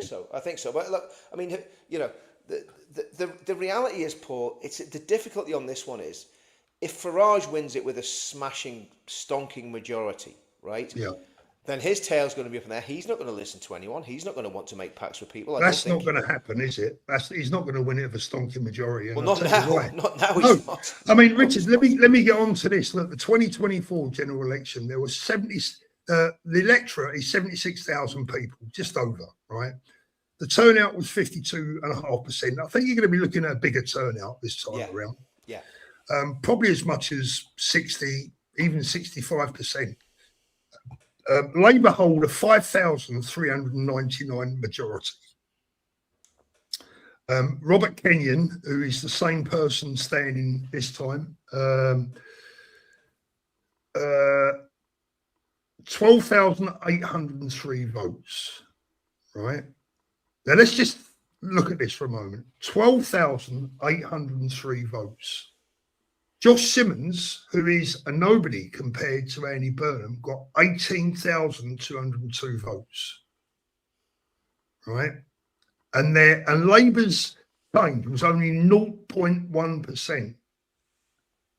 Reform was up 18.7%. Now, if Restore supporters are so confident they're going to do well at Makerfield, let's go along with them for a minute. Let's say they get, I don't know, let's say they get 20% of the vote. That means Reform are going to be left with 11%. Yeah. Right? And way behind Labour. Labour's majority is going to increase, not decrease. Yeah. Right? Exactly. And this is the danger, everyone, right? Look, I can't convince you. You guys out there will do whatever you want to do, right? But what I will say I'm looking at the comments, Paul, and I'm just despairing, to be honest with you. I'm just despairing. You know, Well, I'm just looking. I'm just going. Do you know what? It makes me want to go. Do you know what? F the lot of you. I'm done with all this. You know, if you don't, we're not telling anyone what to do. We're not telling people how to vote. All we're doing, Paul, is giving our opinions. We're telling the truth. You would think we were responsible for the Holocaust, the flipping, you know, the murder of 70 million people in Russia, and you know, Chairman Mao's revolution. You know, people in the comments, grow up, stop being babies, and flipping, you know, realise that when we're giving an opinion, we're giving an opinion. If you don't like it, that's all right. Yeah, that's fine. Yeah, that's fine. That's fine. But personal abuse in the comments, because I don't think restores the answer. I'm afraid, you know, Richard, anyone sending personal abuse is just showing their IQ. That's all they're doing. Calm65 says, restore Britain, millions must go. Look, great strapline, right? But that ain't going to win you a general election. It ain't even going to win you Makerfield, right? He's put it in there about 10 times, mate. You know, you can go out and spray that on the wall if you like. Yeah. It ain't going to win you no votes, right? Like I said, it's time for grown-up politics now. And there's some great, do you know what? There's some great people in the comments that are putting some very sensible stuff in there, you know. But again, you know, there's just... Les Anne says, restore our storming ahead. I don't believe they are. I honestly don't believe they are. They might be storming ahead on X, but by-elections ain't run on X. Right? They've got a brilliant social media team, brilliant, first class. Yeah, well, that's what I mean. I said that to someone very senior in a few people very senior in advance the other day. I said, look, you've got the policies, you've got some great people. The problem is your social media is completely pants. You know, that's the Paul. I'm not going to read out your full name, but it made me chuckle. He says, restore win Makerfield. I tell you what, Paul, if they do. I'll do my next live stream after that. I'll do it naked, and you can all have a laugh at my expense. That gives everybody in Makerfield that's got a vote. Please, don't let Restore win that, because I can't think. Paul, if you're doing a stream naked, I'm not going to be on the same stream, mate. I'm just exactly. Well, actually, unless I get my kit off and just to make everybody jealous. Do you know what I mean? No, here's the thing, though. Seriously, Paul. Right? Listen, mate. I don't know what to say to you, brother, right? At the end of the day, they ain't winning. And we're living, a lot of you guys living in this bubble, right? Living in a bubble that we all live in, because we all live in the same bubble, right? We look at the same X feeds, we look at the same YouTube channels, accounts, etc., etc. Paul, I would give you 50-1, mate, and I ain't a bookmaker. The tools, everything. You guys are so naive, as if politics can help. Politics is easily controlled by the guys with the globalist agenda, immigration, trans, etc. is just a tool. Well, mate, maybe you should do something about it. I mean, like, you know, if we're so naive, set up a YouTube channel and tell us how it's done, brother. Do you know what, Paul? I'll be honest with you. Actually, that guy there, just put that comment back up there, Paul, because if I can find it. I've actually some sympathy with what he's saying. Right? Oh, I do, but and I'll tell you why. Because there we go. I'll tell you why. Because if you look at this, right, we were sitting with Advance in the Emmanuel Centre, right, and I think Advance is a very pure party. I mean, you know, Ben doesn't get it right all the time. I don't get it right all the time. You know, and I'm again, if I'm wrong on the Restore thing, I'm quite happy to put my hands up. You know, if I do get it wrong, I put my hands up, and if I'm right, I gloat. You know, that's just the way it is. But what this guy's saying is in many ways very, very true, because the way Restore's been set up, it's really weird. They don't talk much about Islam. Islam's the biggest threat to UK. They never talk about it. They talk more about Israel. They talk more about Israel, and they talk about skin colour, right? They use language like nativism, but Charlie Downs talks a lot about nativism, which is basically saying, you know, you kind of got to be white to get along. So they don't mention Islam, which is the major threat. They don't mention communism, which is a major threat. They don't mention net zero and pulling oil out of the not that I know of. If they have, please let me know. They're not mentioning about drill, baby, drill. They're not mentioning any other policy other than millions must go. You know, and I'd love to know how they're going to execute that when the British Army is down at about, what, 76,000, Paul, isn't it? Something like that? 76,000 in total? You know, when I was serving, I think we had about 150,000. We had British Army on the Rhine, and we had about 20,000, I think, in Northern Ireland. So who are these people that are going to round up all the migrants? You know, these millions. Who's going to get the millions on the boats and get them gone? Now, I'm absolutely hardline when it comes to Islamists, jihadis, you know, people that have come here to take over, Muslim Brotherhood, Jamaat-e-Islami, all those extremist Muslim parties and secret societies. I want them all gone, and I think that'd be fairly easy to do. But the millions must go bit, I don't know how that's going to be executed. They haven't given me a good explanation on how they're actually going to get the millions to leave. Well, I think you know, I've read some bits about how they would do that. I think it would lead to a civil war. But I think so. Yeah. You know, Helen says I'm sick of the scaremongering. They acted like Greens winning Gordon and Denton would cause a nightmare. It was rubbish. The thing is, Helen, is Makerfield. It's Makerfield, isn't it? Makerfield is not Gordon and Denton. It's not Helen. What was her name? What was the girl's name that run there? Can't remember. The blonde girl. Anyway, her name escapes me.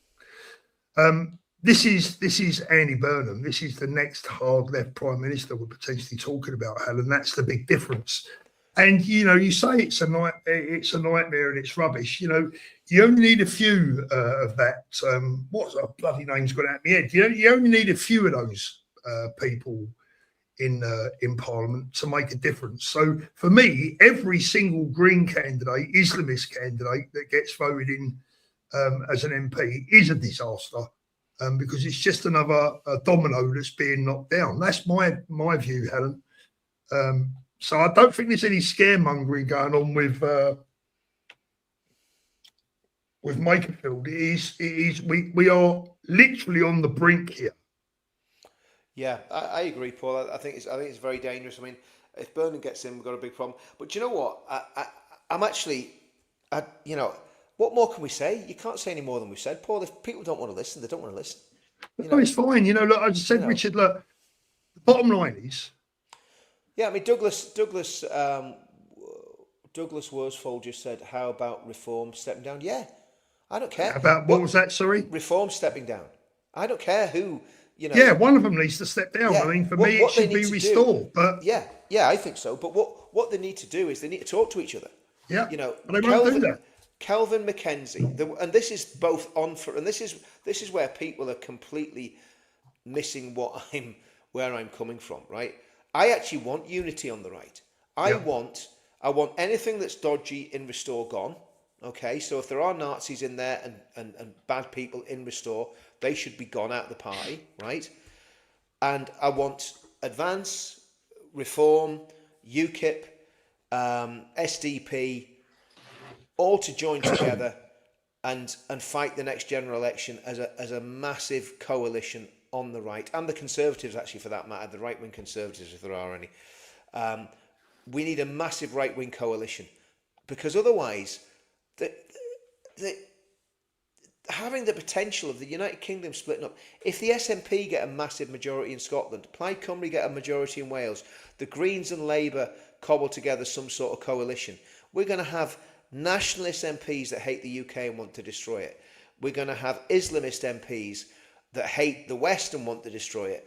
We're going to have communist MPs, because it's all going to the hard left, that hate the UK, hate the West and want to destroy it. It is absolutely a potential disaster that we've got coming down the road. And we've got to find a way of coming together, because, yeah, I mean, and again, I've seen behind the curtain, so I'm not gonna say any more about that, Paul. Dreamer says Reform will be as bad as Labour. Restore for me. Well, if you believe that, Dreamer, there's nothing that we can say to change your mind. Good handle. You know. Good handle. You know, at the end of the day, I know one thing, that under a Reform government, Richard's not getting arrested. I can come home. Lucy Connolly wouldn't have gone to jail.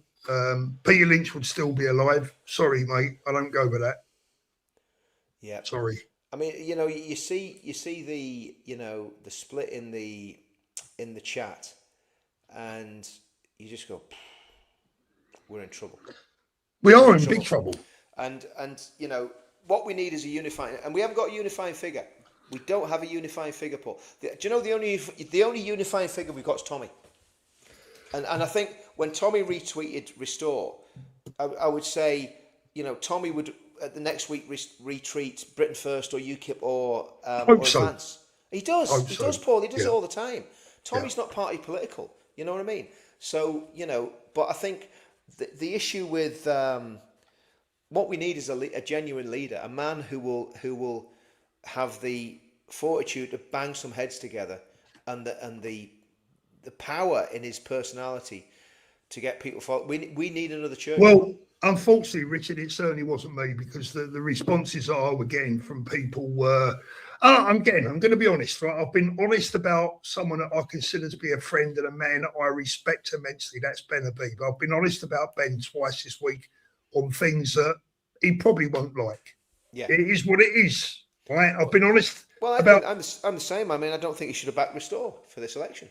It is what it is. I don't think Tommy should be necessarily backing Here's one of these. Mr. Waffle, Richard, you're a hypocrite bashing Restore and wondering why people are divided. Leave it out for F's sake. I don't know what to say to that, mate. To be honest with you, I literally don't know what to say to you. You know, I'm expressing my political opinion. Yeah. In discourse, you don't call someone a hypocrite for expressing a thought-out political opinion. It's a completely wrong use of the English language, for one. And secondly, it's actually quite rude. You know, I'm not calling you a hypocrite, mate. I don't know who you are. I don't know anything about you. Richard, I'm going to be honest. As I say, I think we're going to draw to a close soon, and I'm just going to tell it as it is, as it's been. You know, I was disappointed in Ben's response. Yeah.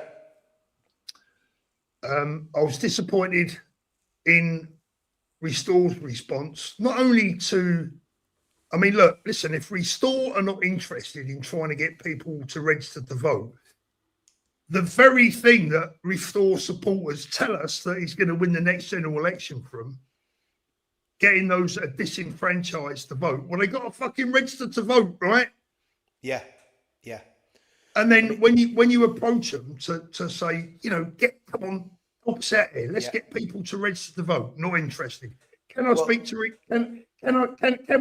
Rebecca Kenyon? Rebecca Shepherd. Yeah. No. Yeah. Fucking joke, Richard. I know. Well, I mean, here's Monty in 1964. And you've got to agree I've got to totally agree with what Monty says here. Reform didn't want us, so F them.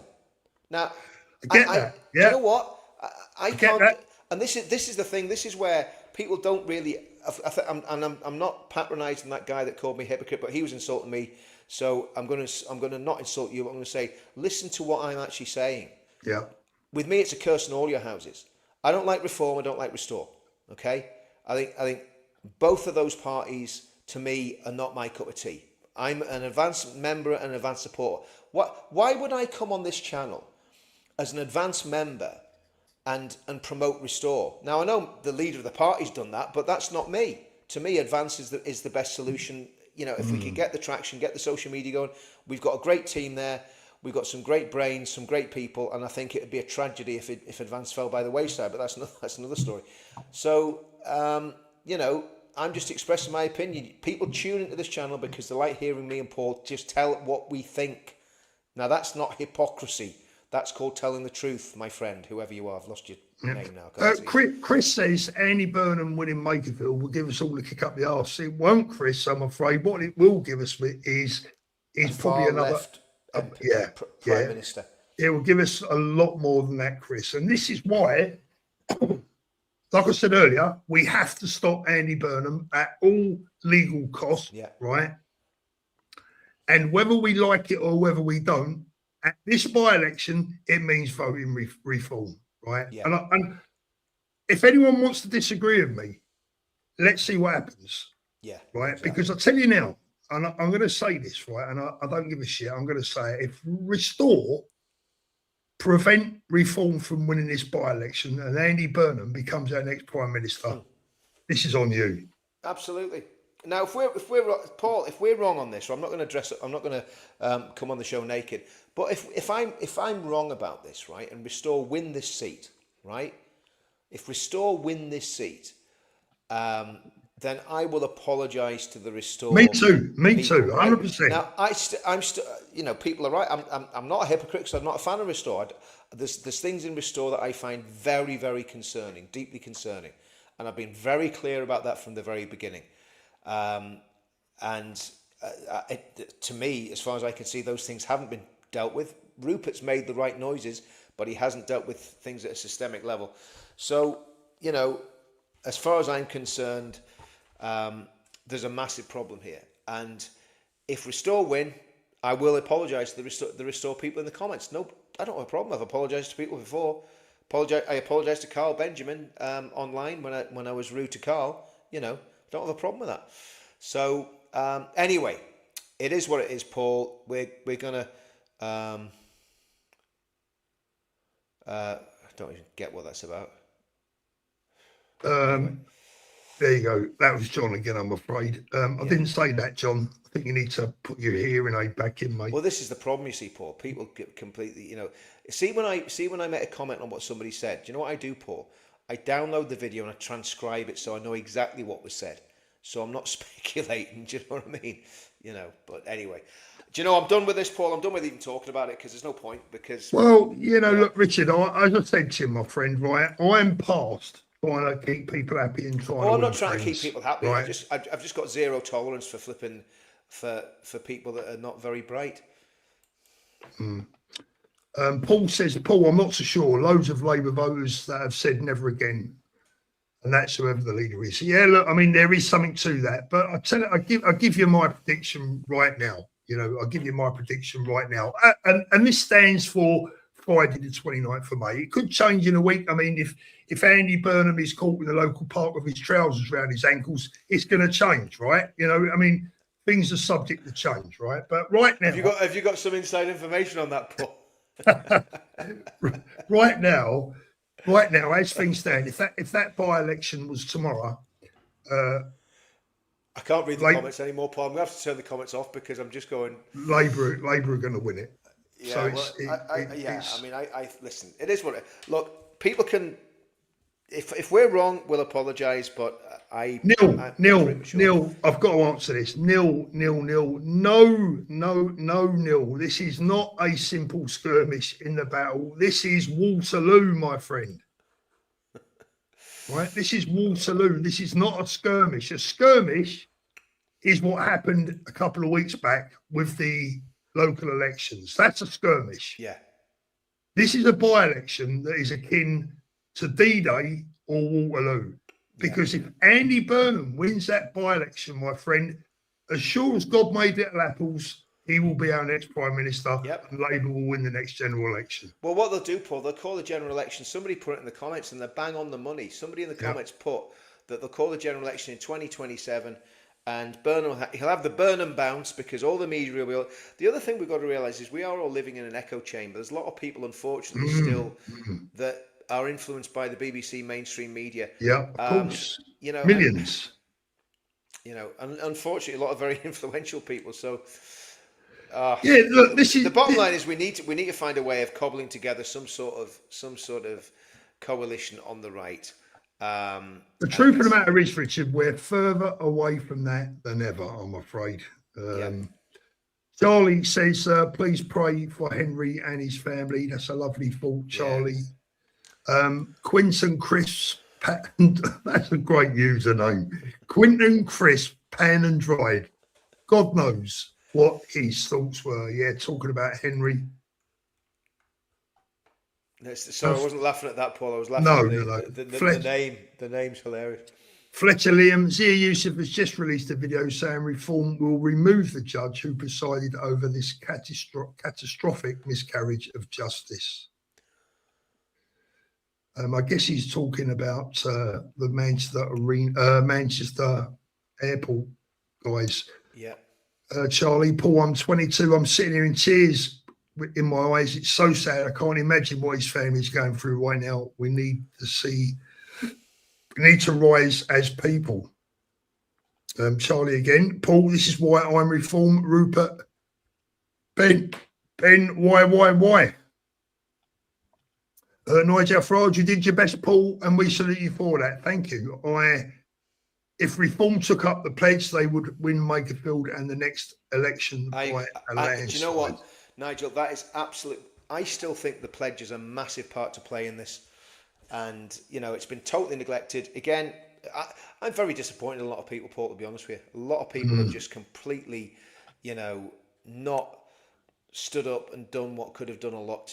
They've gone more for clicks and traffic than they have for what could actually. For honesty, I tell you what made my mind up with Charlie Downs yesterday. Right, he spent more time attacking Tommy than he did. Well, he spent as much time defending Steve Laws's membership. It was incredible. And then attacking Tommy. Do you know what? He called Tommy a liberal. He basically said Tommy was a liberal. I'm going to say, you know what, Richard? Here's my message to Charlie. Fuck you, right? Yeah, exactly. You want to defend Steve Laws's membership to Reform. Yeah. He's going to turn off millions of people from joining your party that you say he's going to win the next election, and then you start slagging off the bravest man in Britain. I tell you what, Charlie, fuck you. What's Charlie ever done? All Charlie's ever done is attack Tommy. Right, I've got video after video where he's attacked Tommy. But the other thing is, right, he said he didn't know whether Steve Laws was a member of Restore. I don't believe that. I do not believe that. The position he's in Restore, there is no way that he doesn't know whether Steve Laws is a member or not. Don't believe him. So there you go, Charlie. I don't suppose you'll ever be appearing on this channel now, but do I look bothered? Mate, to be honest, I don't think Connor Tomlinson will be back either. And listen, I don't mind Connor, right? Listen, I'll tell you one thing I will say about Connor. At least he's big enough to come on the channel. Totally. When I message him, he has the respect to answer me. Yeah. He is polite. I don't agree with everything he says, but he's polite. I don't like the arrogance, I've got to tell you. Charlie, just a heads up, as Burnham has come and said he would do a deal and go into government with Zach Polanski. Please, guys, don't be smart and don't let this happen. Absolutely. Yeah. Nicola, the bottom line, until Lowe gets rid of the Nazis in his party, they are unelectable. Fact, it's not even worth discussing. Love as always.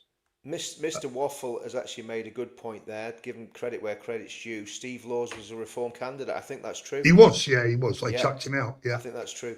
Julie Blackman, sadly too late to win this political way. Sadly too late to win this in political ways. Egos. Look, everyone makes mistakes, right? But when someone puts their head above the parapet and shows you who they truly are, if they're not palatable and they're not conducive to your party's beliefs, then you remove them. Exactly. I mean, Christ, I can't even join Reform. Yeah. Well, and they probably wouldn't allow me in Restore now if I wanted to join, which I won't be joining. Do you know what, Paul? To be honest with you, I'm being deadly serious here. If Advance doesn't continue as a party, I think it will. I think it'll continue in a small way, and I'd be happy enough to just tootle along doing stuff for Advance and with Advance. But if they don't continue as a party, I'm done with politics. I'm totally but look, Richard, I'm not done with politics, and I'll tell you what way I feel. Right, I still love Ben. I still think that Advance is the best party out there. But I'm also realistic, Richard. Right, for me, they got no chance. Right, I'm being honest. Right. So the bottom line is that I want my country back. I want to be able to come home. I want to be able to see our kids go to school without being fucking stabbed or bombed I don't want my Jewish friends to have to hide the fact that they're Jewish. Right. I had a mate on the phone the other night. He's a Jewish guy, lives in North London. 9 in tears.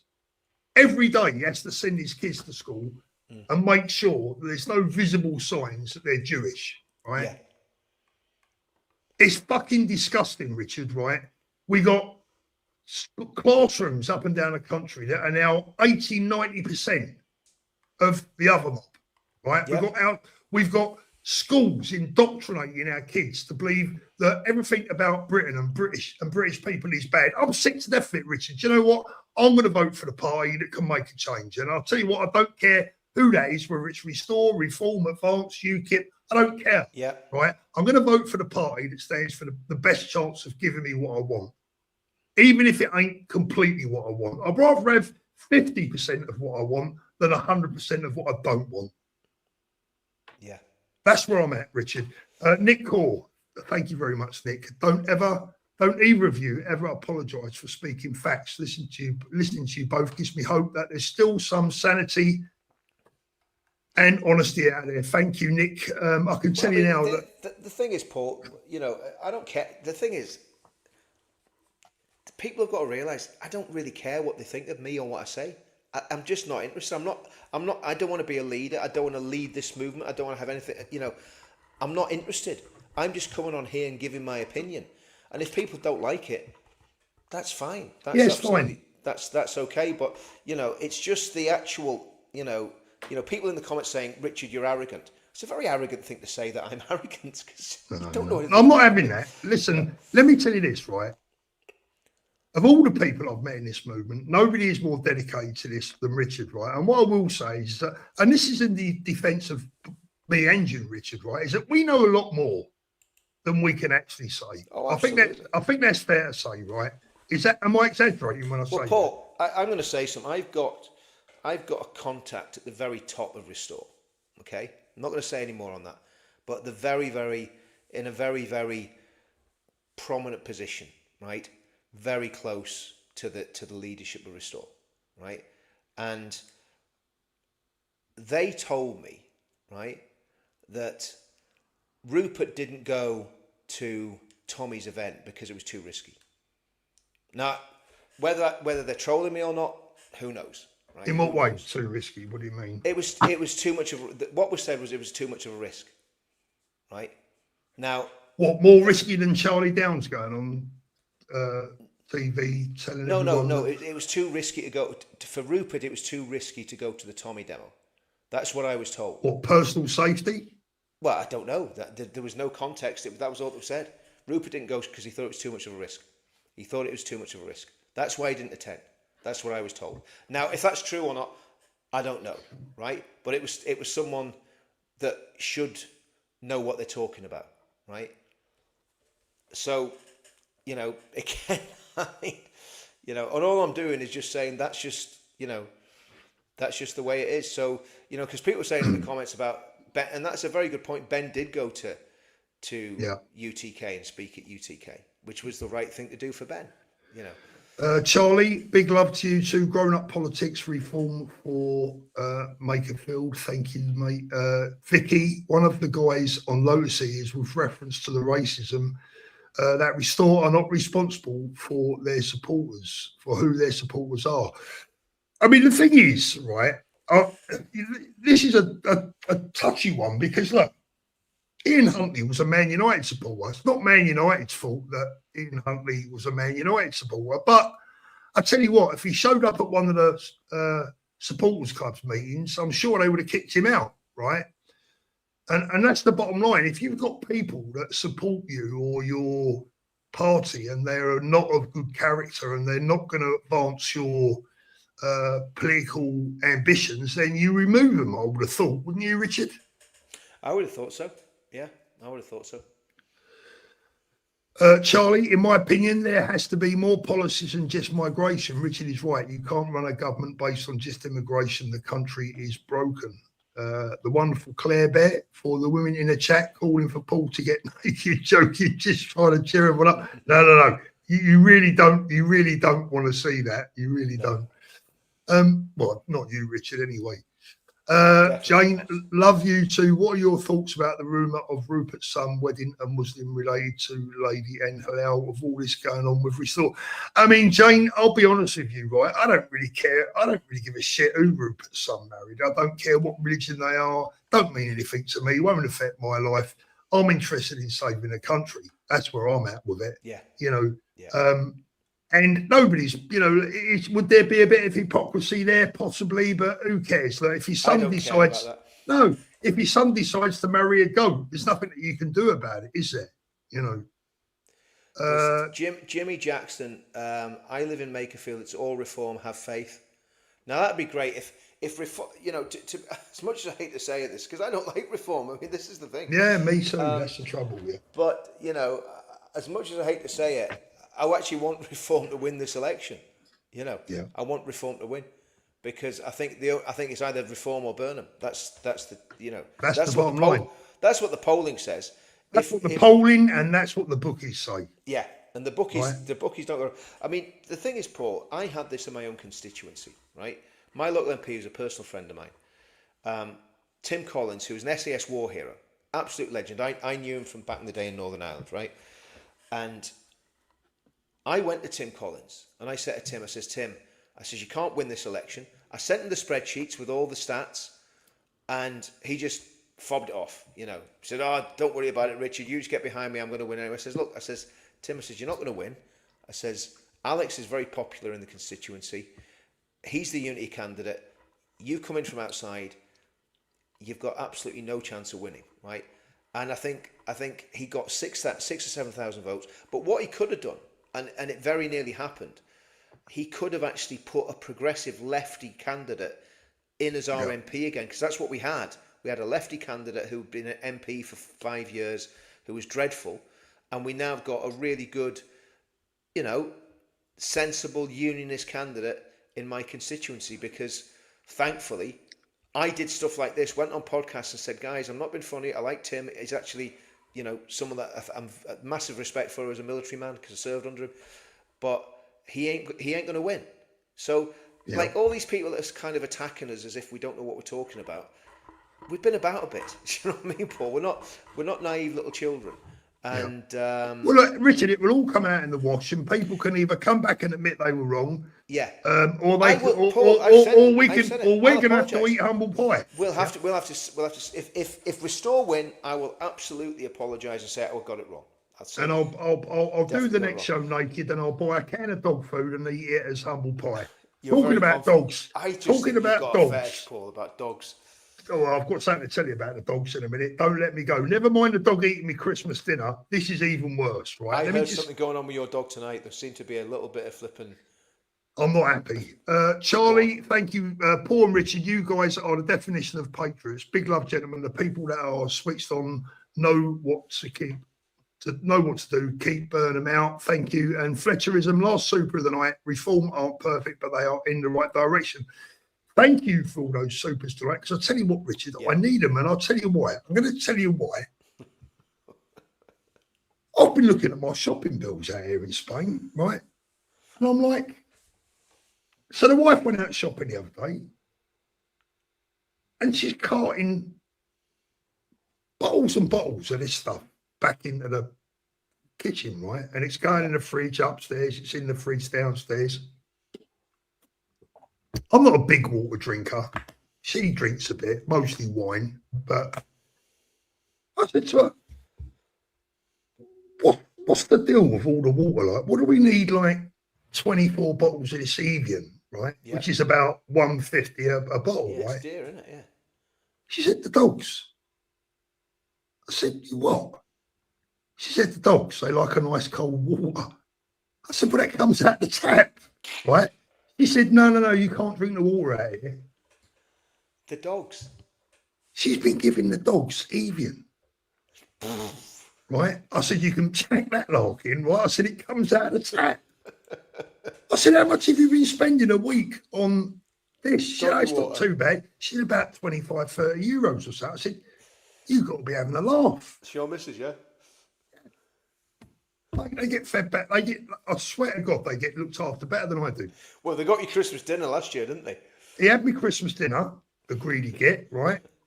And he's been drinking Evian, right? I think this is one of the most expensive bottled waters you can buy out of the supermarket as well, right? Yeah. And I said, no, seriously. I said, why are you not giving them tap water? He says, it's not nice. They don't like it. I said, well, of course they don't like it. If you're giving them freezing cold Evian out the fridge, yeah, and the other bottles got a, fairly warm tap water. Which one are they going to choose? I can't believe it. Can you? Are we still doing politics, Paul, or can we? No, we can do one before you go. Mate. Yeah, again, it's just to show Mr. Waffle. I mean, reform are compromised by the civil service. Nothing will change the reform. I tend to agree with him on that. I think my Mr. Waffle. I think my issue is this, right? that basically, Mrs. Tears, my issue with... I'll tell you what, if we still win this by-election, she better prepare for something. I know. You'll be in for it, Paul. I'll just not go on the show for a few weeks. You know what I mean? But I think what he's saying here is absolutely right. Reform to me are compromise, and they still haven't got away from the that lot comment. So my point is this, guys, right? All of the parties need to sort their act out and get together and find a way of getting together. That's my point. I don't think there's one party is the solution to this, right? I think there needs to be some sort of coming together, because the way things are going, we're going to go into a general election split, and it's going to be a complete disaster for the right, okay? And that's it. Anyway, people are more interested in doggy water. Well, I'll tell you what, mate. I can't believe it. She's getting more. She's getting a bit too much support for this. Gets to the new show full of... Yeah, do you know what, Helen? I went down there the other day. We went to the Springs, right? I'll tell you what, beautiful place. Yeah. Who let the dogs out? Paul Edgington. Yeah. Your wife likes former mostly wine. Stick some ice cubes in the tap water, Mrs. Thorpe. Mate, do you know what? That would make a bit of sense, wouldn't it? But anyway, listen, that's another story. My Rottweiler in particular gets looked after. He's a proper mummy's boy. But it is what it is, isn't it? I suppose I don't blame him, really. Paul, you sound like Del Boy, the dog, the greedy git. Well, he's a greedy git. Oh, dear. He's a greedy git. He'll eat anything. I'll tell you, right? I'll tell you what she did. She came home from... She came back, she went back over to the UK recently to bring one of my granddaughters back, right? And she brought me back a Nando's, right? I put that on the side, the bastard had that and all. Yeah. I'm not even joking. He had me Nando's. Mate, we're going to get our first Nando's in the town I live in the next few weeks. It's been built at the minute, so they knock those things up pretty quickly, don't they? But the problem is Nando's, it's halal, isn't it? Isn't it halal? Well, it depends where you buy it. Depends where you get it, yeah. But... Oh, right. Well, probably where we are, it might not be halal, because obviously it won't be. We don't have too many people that would eat halal meat. Having said that, there is a lot of halal meat in Northern Ireland, particularly obviously in the curry houses. But well, there you go. If you eat a curry, you know what you're going to get. Don't you? I'll tell you what, Richard. I think what we're going to do, we're going to end the show. I think what we're going to do is we're going to end the show from now on. I think with the national anthem. I think that would be the best way to close down the show. So let's have a little salute, Richard. Right? Are you ready? Let's stand up. Just give us a salute. Ready? Come on. You ready? You should know how to do this. Yeah, I know. But tell me when we're going to start the thing playing. Come on. That's how you salute. That's an American salute. That's how we salute as a Brit. Right. There you go. There's the new national anthem for you, right? Right, guys, we are done for this evening. Hope you enjoyed that tonight. Before you go, please don't forget to give us an upvote. Really would appreciate that. And if you haven't done so already, please subscribe. This is the live stream where you will get the truth, the whole truth, nothing but the truth. And if you don't like it, well, that's down to us. But we still love you anyway, right? Good night, Richard. See you soon.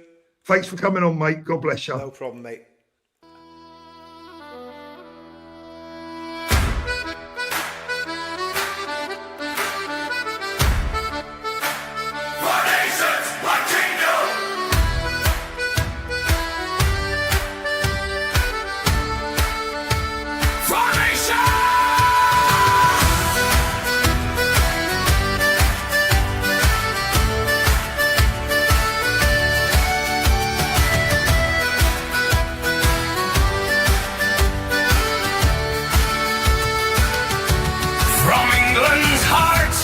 Scotland's hills, from valleys wide to Ulster's will, the drums are sounding, the call is near, for every patriot to gather here.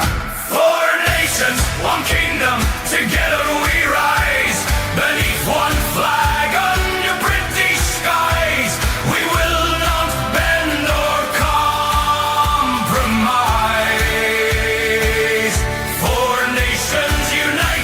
Before your eyes, our voices thunder, our banners fly. 4 nations. until we die.